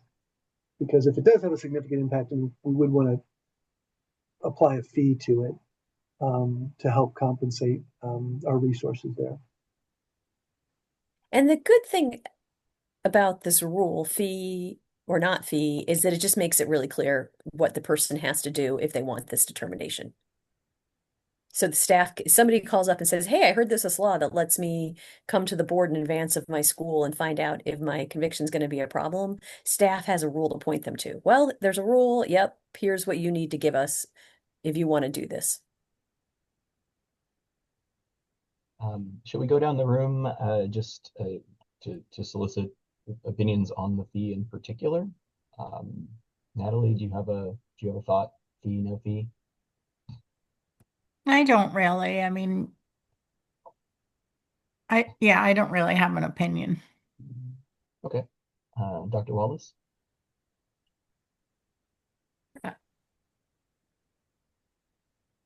I might live pretty naively, but I don't see this as becoming a huge burden to the board, so I don't um I don't really have an opinion. Okay. Yeah. Dr. Borsick? Um, can board staff speak a little bit to if they've had these in the past, how much time it has taken them to work through them? Brooke, do you have any? I mean, I know we get requests like early on in the application process. Nothing quite. Well, maybe, but I don't think we've had anything quite like this or before they're engaged. But Brooke, what are your thoughts? Yeah, I don't think it's very timely at all. It's usually maybe a couple email correspondences back and forth or a phone call. If it's anything outside of what has been delegated to Pete, we bring to the board. And so it's not timely, I would say, and not often. And the only addition I would say is we probably have to create some kind of form for them to sign that's more like a release, like Joanna was saying, like you're not an applicant, so we're not requiring this of you. You're voluntarily providing this to us for an early review, something like that. So we develop a form, they'd ask for it, we give it to them, they'd send it back to us with a long list of, what their questions are. And then, we look at that in-house. We get those quite a bit, every application or every board cycle, we get some of those applicants and if it's low level misdemeanor or, a long period of time, then I have delegated authority to approve that. Otherwise, we bring almost everything else, higher level or recent, to the board to look at and review. I think in that case, a minimal fee or no fee, I support that. Okay. Thank you, Dr. Borsick. Speaking for myself, I agree. I think, we can certainly note for posterity that we're open to the idea of a fee. Just, if the subject comes up again, but I don't feel that there's a need for a fee.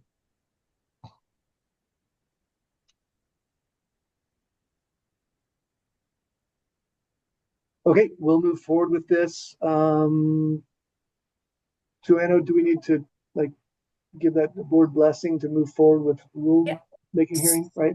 Right. So what you'll want is someone how about I'll ask the question and someone can say I move if they like.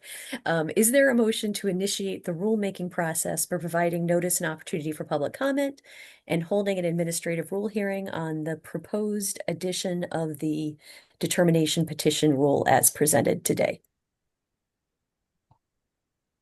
I so move. There-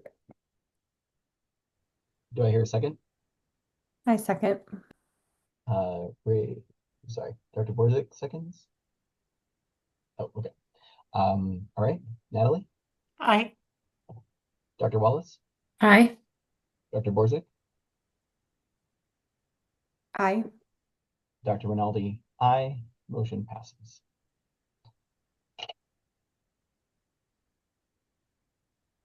Okay, Okay. thank you all very much. I think we're moving on to continuing education survey. Is that correct? Joanna, sorry, do we have everything we needed on the rulemaking session? I appreciate that. I think so. Yeah, okay. Thank you all very much. The continuing education survey is in your packet, and it's some interesting data.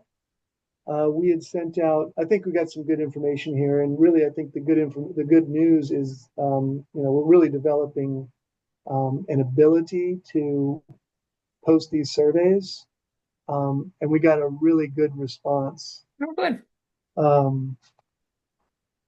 This is different than the one I have. This is the better version.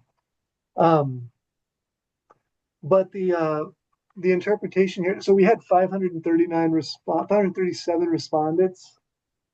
In fact, it's 539 as of when I just checked it a little while ago. So I think that's pretty good for our licensing database. Pretty good response. And most respondents view the current hour requirements as appropriate. So several note that time and cost burdens are more pronounced for technicians, particularly when employers do not fund CE participation. So these questions were really like, do you feel this is appropriate? If not, explain why. So we got a lot of yes, no's, and then a lot of commentary. And so we kind of had to parse through that and get that more of that narrative feedback from folks. But this breaks it down into key findings, interpretation, different perceptions.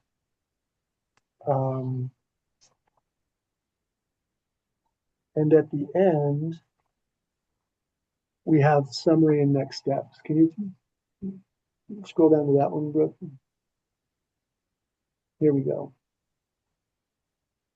So the majority of our licensees are satisfied with current CE requirements. There's strong interest in improving delivery and applicability of CE opportunities.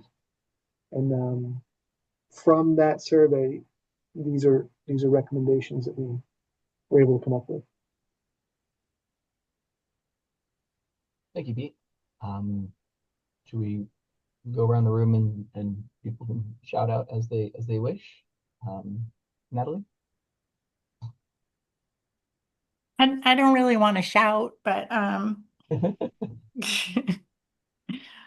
I like the options, expanded online or on-demand CE. I like all those summary and options. So Okay. Dr. Wallace? When we say explore or expand, are we like saying that we're gonna have a list of those type of things on our website? I don't know That's what that would mean. I feel like there's more and more and more out there all the time. I mean, I get advertisements probably daily for virtual CE options. So, I was just curious what the details of that meant. And I would say the hours required are comparable to other states. And most of, I mean, I personally, when I've had CBTs, I pay for their CE and they get paid for the time to be there. I mean, it's a requirement of their job. You want them to keep their license. I just feel like that's how it should be treated. But that's my personal feeling. but most of the virtual CE and all that is available to technicians as well. So I guess what do we think that actually looks like? Dr. Wallace, thanks. I was thinking the same thing. Is this something that we are going to have to kind of proactively put forth? It could be. I mean, we take in folks that ask if this CE qualifies. We review that. If it's really complicated, we bring it to the board. We could just have kind of a clearinghouse on our website where we add things we add options as we learn about them. Brooke, you get questions on this. What are your thoughts? Yeah, I get a lot of questions on CE. I don't know how much more we want to provide. I think you could really get into the weeds. And I don't frankly have all the time in the world to dedicate to trying to locate CE for individuals. I think I do get a lot of questions regarding the specific anesthesia course that's required for veterinarians. We could offer something for that because that's the 2 parts. So we could offer that second piece. That would maybe be helpful. Maybe not. I think that can be specific, as we've talked in the past, to large and small animals. So then again, you're kind of back to getting in the weeds with people. So I don't know. I'm open to suggestions. It'd be nice to have more resources, but I don't know what is helpful for everyone. Dr. Borzik? Yeah, I was going to ask because I feel like I remember the origin of this survey started with the specific section in the Veterinary Practice Act where we're asking about CE that has to do like, the 1 hour of judicious antibiotic use and the appropriate analgesic anesthetic. I feel like that's the origin of. Can anybody else concur? Yes, I agree. That's when this started, and we wanted to ask kind of a broad sample of just where folks are with CE, and then fine tune it in terms of what we're providing to people or where we're steering people or pointing people for resources. So was there any, and I apologize because I did take the survey, but I can't remember exactly. I can't remember if there were questions specific to those 2 line items in the survey, or if we got any comments or data about whether those are the problematic, because I guess that's where I'm struggling with the survey results as they're presented right now is like when they're saying that they're having difficulty getting CE, is it CE generally, or is it those 2 specific parts of the CE that are making it challenging? Great question. And yeah, I'm looking through the survey questions right now, and this is something Dr. Lamb had put together, and it's very general. It's very open-ended questions, asking if somebody has specific topics that they feel are, not sufficient or need to be developed more. So they're all very, very general questions. I wanted to call out real quick, Christina Keefe left a comment to say that there are a lot of options for anesthesia and analgesia, but that licensees are struggling to fulfill the antibiotic antimicrobial side of things. Sorry, just wanted to put that out there for everyone to hear. Thank you, Christina. One thing I was thinking a response here in terms of that more resources. We could put together just a communication on this topic and send out to our licensees, coordinating with PVMA, OVMA. I know OHA has some resources available, and we just kind of be more proactive in sending out options for people, updated formats like online formats and things like that too. Speaking for myself, I've appreciated at least a little bit of guidance in the past, and I know some of the licensees I work with, for those specific topics, a little bit of places to go, places to look for. Antibiotic antimicrobial use is always is a challenging one sometimes to find, especially in my world from an ER standpoint. We have, it's not always something that's talked about at like, IVEX, for example. So you have to go looking for those things. As far as, to Brooke's point, I don't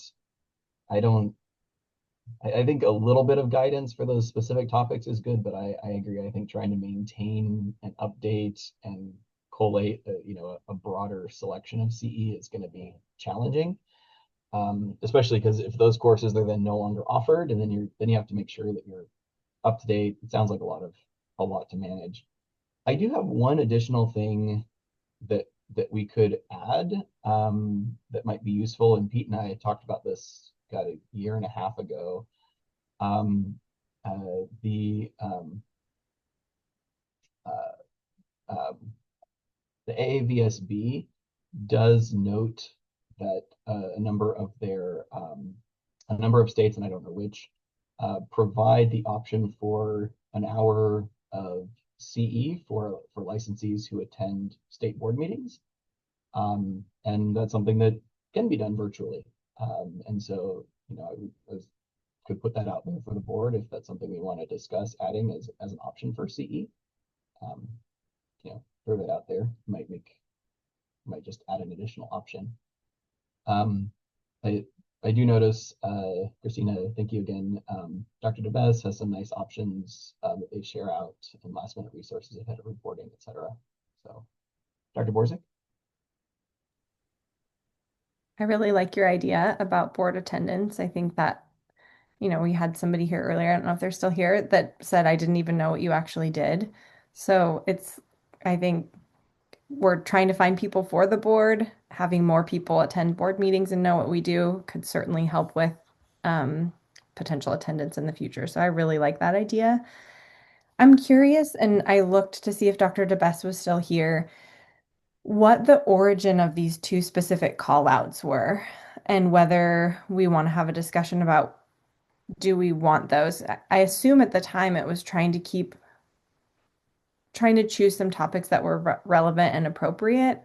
And I think that that is admirable, but I also wonder, I can think of, several other topics that we could put in that have happened in the last decade or so in vet med that would be helpful to keep licensees getting relevant and timely, you know, updates in vet med. And so I'm just like in my own brain kind of struggling with, do we even want these two additional requirements? What is the origin of them? What's the meaning behind them? And especially if they're causing such a headache for staff. So I see, Pete, your hand's up. Thanks so much. Yeah, no, I recall this came from one inquiry. I think a very loud and boisterous inquiry. Brooke, is that your recollection too? And then we said, well, maybe we need to look into this to see if there is enough, CE in these two areas. And but it wasn't.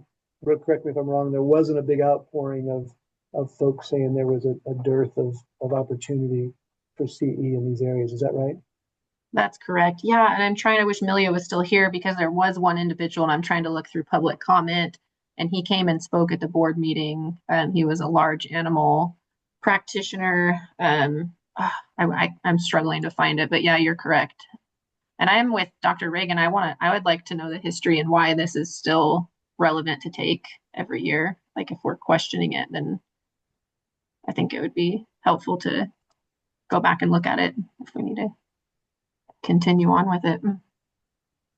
And I think part of the discussion we had in the past was that most people end up like taking the same antimicrobial CE to fulfill the requirement every year anyways. So like how helpful are we actually accomplishing what the original intent was with those two rules if licensees are just taking the same, course over and over again?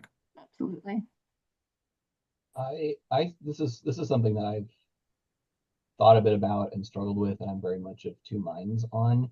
Because you're right, if you're taking the same course over and over, the flip side is that this particular requirement has stimulated a lot of discussion in our practice, and it keeps it at the front of people's minds of, oh, antimicrobial stewardship is something that I need to be thinking about and aware of, partly to fulfill the requirement, but then they're thinking about it otherwise. And I do feel like it's inspired discussion, completely, unrelated to the actual requirement to have that CE. And and I do take antimicrobial stewardship as a particular soapbox of mine, and so I like that we're talking about it, even if the requirement itself is kind of obnoxious and challenging to fulfill. I don't know. I wish there was a better way to do that.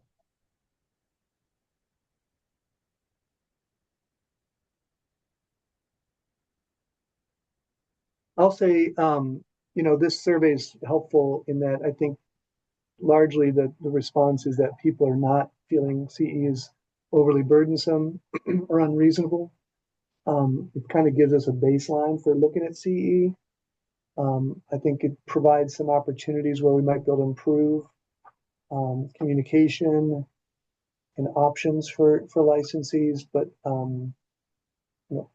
according to this, I think folks take it for what it is. It's a necessity, and they're not, they don't have a lot of a negativity towards it conceptually. So it's a good starting point where we can, look to help support licensees where we can. So is the general feeling from the board that we just kind of take this on advisement and bear it in mind when subjects of CE come up in the future? I mean, I guess I would like to hear from staff, like how burdensome has this been for staff to try to, sorry, my cat's going crazy behind me. How burdensome has this been for staff to try to field some of these questions about where you're getting these CEs from? It can be pretty burdensome. I'd say renewals already really hefty on top of regular daily roll. So to be yielding the same question over and over, it's time consuming. And it's time consuming for our licensees as well. I'm sure they would appreciate some more insight or help in this area. And we don't, it's not a great feeling for people to reach out and for me to be like, well, this is all we have. So in that case, I think we should have a more robust discussion about how to make it manageable for licensees and staff. Brooke, can I ask a question? Is it mostly about the two specific requirements or the CE on the whole? Those two specific requirements. We get a lot of general questions, but yeah, those two in particular. Okay.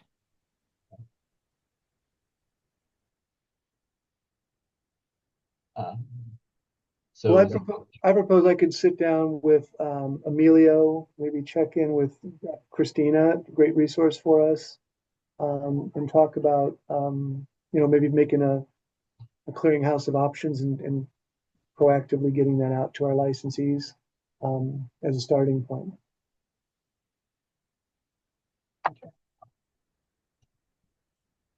And then, so is this something that that Pete, do you want to bring that back at the next meeting?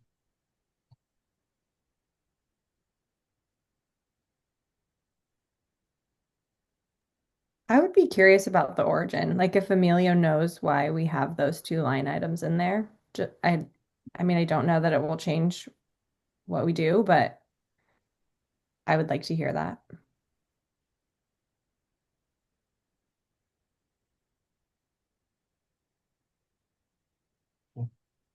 Does that work, Pete, to bring this back next meeting for discussion with that information from Dr. DeBess?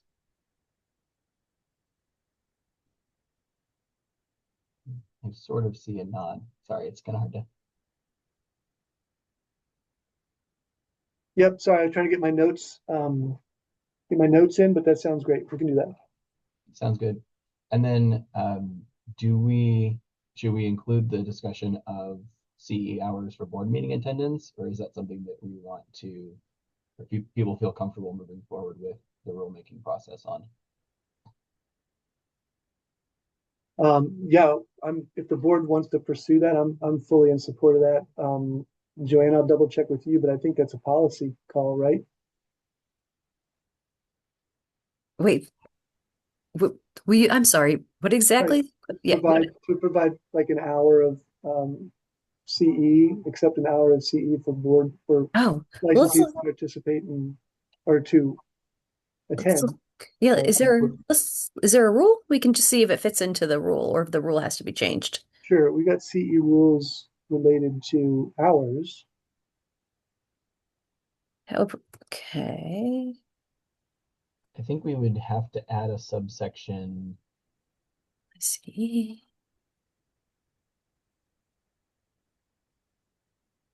Would it fit under subsection C? That's what yeah. Workshops or seminars though. Regional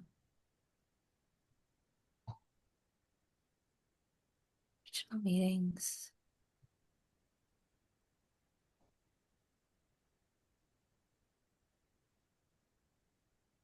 I mean, there is that catch-all in I, other programs receiving prior approval by the board.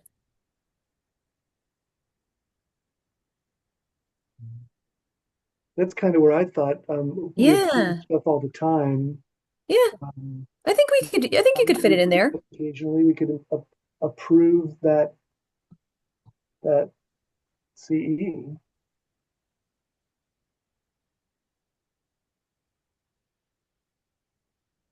Is that something we need to vote on, or is that just a general?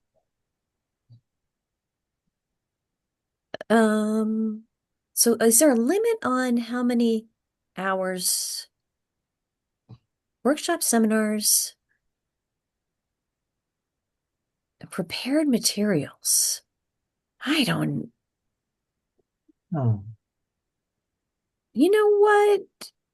When is I mean, looking at this rule, the safest thing to do would be to just add it to your rule.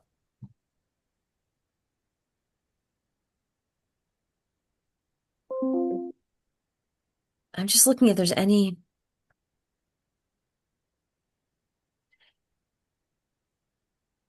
maximum.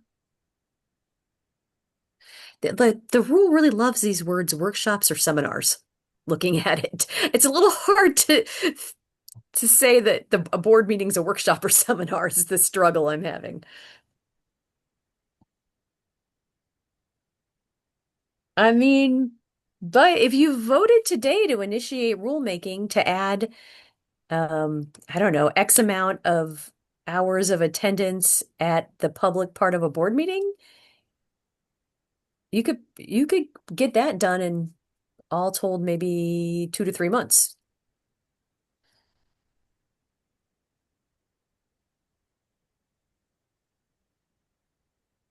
I see a thumbs up from Dr. Borzik. Does anybody have a number of hours? Thumbs up from Natalie as well. A number of hours that seems appropriate for attendance. I'm genuinely curious what people think. I don't think the number should be greater than 1 or 2, but I'm curious what other people think. Natalie?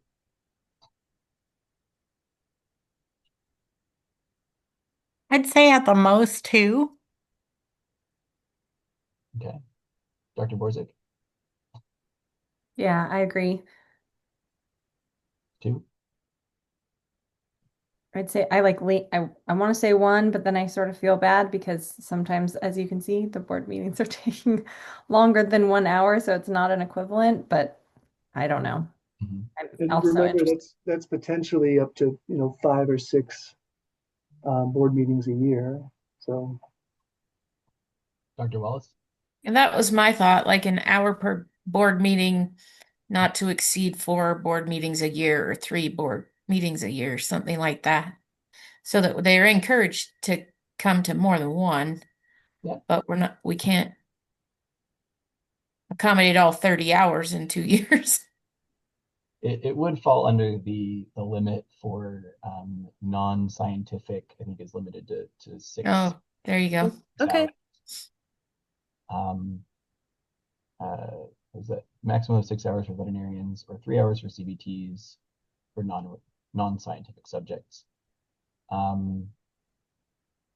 Okay, so do I hear a motion to initiate rulemaking to add a rule to allow attendance at a board meeting to fulfill a requirement for continuing education? I so move. Okay, do we have a second? I I'll second. Oh, I didn't see you got on that first. I think Natalie. Dr. Borzek can call it. Okay, Dr. Borzek. Does the wording of that motion work for you, Joanna? Yeah, I think Pete and I can work together to draft something that he can initiate rulemaking with. Just to make sure I have it, basically it would be under the category that of non-scientific that caps at 6 hours, and that you would give with that cap of 6 hours, would be an hour, like an hour of attendance gets you an hour of CE. The public meeting, of course, I would assume, for they don't not hanging out in the waiting room. Yeah. I would my initial conception was that it would be like, attended, well, I don't know. I guess that's a good question. How much of the meeting do you have to attend Right. to get that number, an hour of For- attendance? Do you say for at least an hour of attendance at 1 hour of attendance at a board meeting?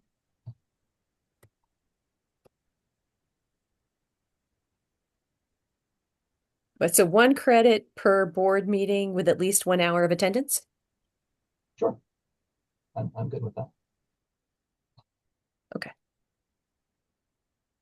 Do we need to redo the motion with that since I kind of interrupted the process, or do we? It probably wouldn't hurt to just maybe redo the motion as initiate rulemaking as discussed today, as discussed. And I think Okay. yeah. Okay. Do we have a motion to that effect?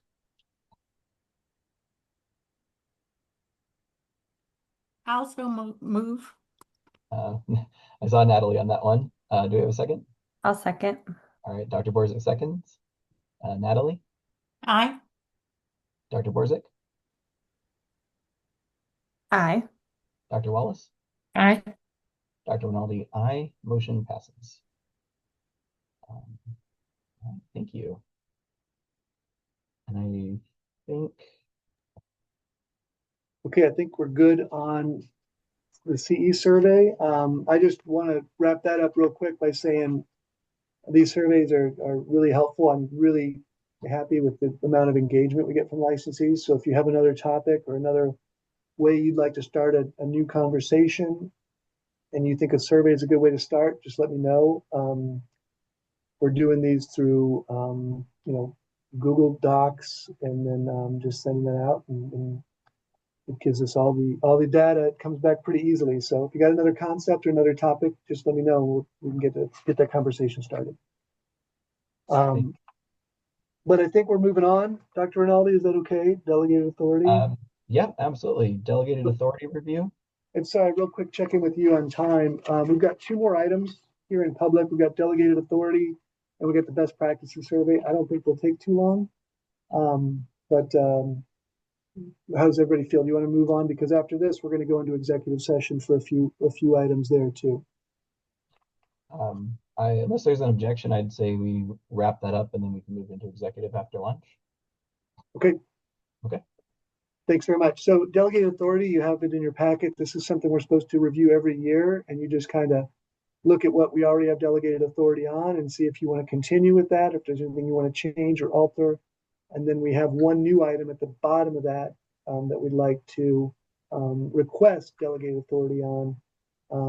And Joanna's provided a little summary there at the bottom of that page. So basically, if you don't pay your child support in Oregon, there's a process in which the child support office, after they've given the person a hearing, can ask their licensing board to suspend their license. And you don't really have a choice in that. If a board gets one of those, you got to do it. And then the other thing is if you don't pay your taxes, and it's not just not paying your taxes, there's a process that DOR tries to work with people before they go to this. But DOR, then there's a process in which DOR asks a board, hey, issue a notice suspending their license. And what's a little funny is the child support one, all the due process happens before it gets to the board. So the board just basically says, oops, your license is suspended. On the tax one, the way the statute's written, the board has to issue a notice and give due process, a hearing at that point. Both of those, frankly, you don't have discretion over. If you get a request on either of those, it has to be done. So what was added here was to just allow Pete to do that when he gets those. Okay. Should we go around the room for any comments anyone wants to share? Natalie? No, I like that. I think I've read through it and it looks all fine to me, and the addition is good. Okay. Dr. Wallace? I agree. Okay. Dr. Borzik? I agree. All right. Do we need a motion to add that that requested addition, Joanna? Yes, so you'll want to approve the delegated authority list as provided at today's meeting, however you want to say that. Yeah. Okay. Do I hear a motion to approve the delegated authority list, including the addition for the requested addition for failure to pay a child support? I so move. Motion from Natalie. Do I have a second? I second. Dr. Borzik seconds. Natalie? Aye. Dr. Wallace? Aye. Dr. Borzik? Aye. Dr. Rinaldi? Aye. Motion passes. And then you good to move on to best practices survey? Yeah, I'm ready to go. And you have this best practices survey. This was sent to you by email. This is something we do every year, and we need to get this done before the end of 2025. I've sent it out. Almost everybody has responded. There's just a couple folks I can reach out to individually just to make sure. And I've got a better version than this. I noticed this morning that some of the borders on this are a little wonky, but the email that I sent you has a clean version of it there. And what I provide is this table here that has some context. So as you're taking a survey, if you're like, do we do that? This provides kind of an overview of where that action should be done. So with this, I think I've got everybody here has done it, with the exception of one who I'll reach out to and not call out here. I know we ask a lot from you guys, so I don't want to bombard you with this stuff. Tosh. Oh, sorry. That's okay. Anyway, I think we're good on this. I've almost got all responses in on it. I'll reach out to those who I haven't heard from, and we'll get it done. This is one of our KPMs, our key performance measures. It's an overview of the agency and how we're performing, and how we're communicating as a staff to the board. So take a look at that. If you haven't done the survey yet, I'll reach out to you. If you have any questions specifically, we can talk about them one-on-one. Okay, any questions on that? Okay, I think that's all we've got for discussion and action items. And our next board meeting is January 21st and 22nd. And also the makeup for our executive session, it's looking like, I got another response today. It's looking like November 17th and 18th are looking good for a majority of board members. And we would have quorum and we would have a public member. So if anybody can make the 17th and 18th work, I'll reach out to those that aren't here. That might be a really good target date to kind of narrow in on. Okay. I know I can't make those dates. I can send you the notes on the stuff I have so far, if Totally. that works, or if I need to just step Sorry. back, you just tell me. That's okay. Well, we're going to go forward as soon as we have quorum. I think we just Right. need to move forward. And Right.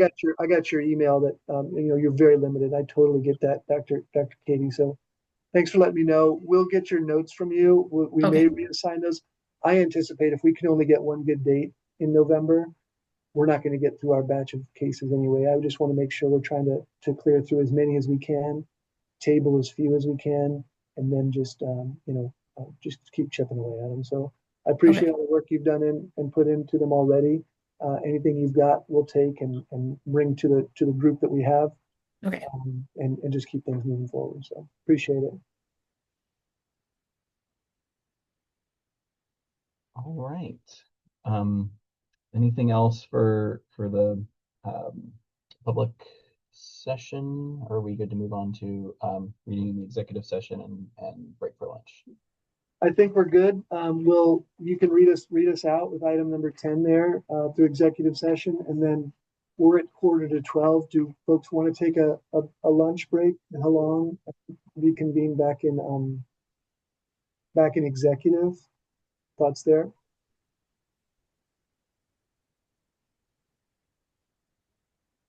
That's fine. Pete, I don't think I have a link to executive. Oh, okay. I'll get that sent out. Make sure everybody's got that. Yeah, I'll send it out right now. All right. So the Oregon Veterinary Medical Examining Board will now go into executive session pursuant to ORS 192.6602L, ORS 192.6602F, ORS 192.6602H, and ORS 676.1751, concerning discipline, litigation, and exempt public records. Representatives of the news media and designated staff will be allowed to attend the executive session. All other members of the audience are asked to leave the room. Representatives of the news media are specifically directed not to report on any of the deliberations during the executive session, except to state the general subject of the session as previously announced. No decision will be made in executive session. At the end of the executive session, we will return to open session and welcome the audience back into the room. And we will reconvene in executive session at, I'm sorry, Pete, did you say 12:15, 12:30? Whatever, I just put it out there to opt for an option. What do folks want for a lunch break?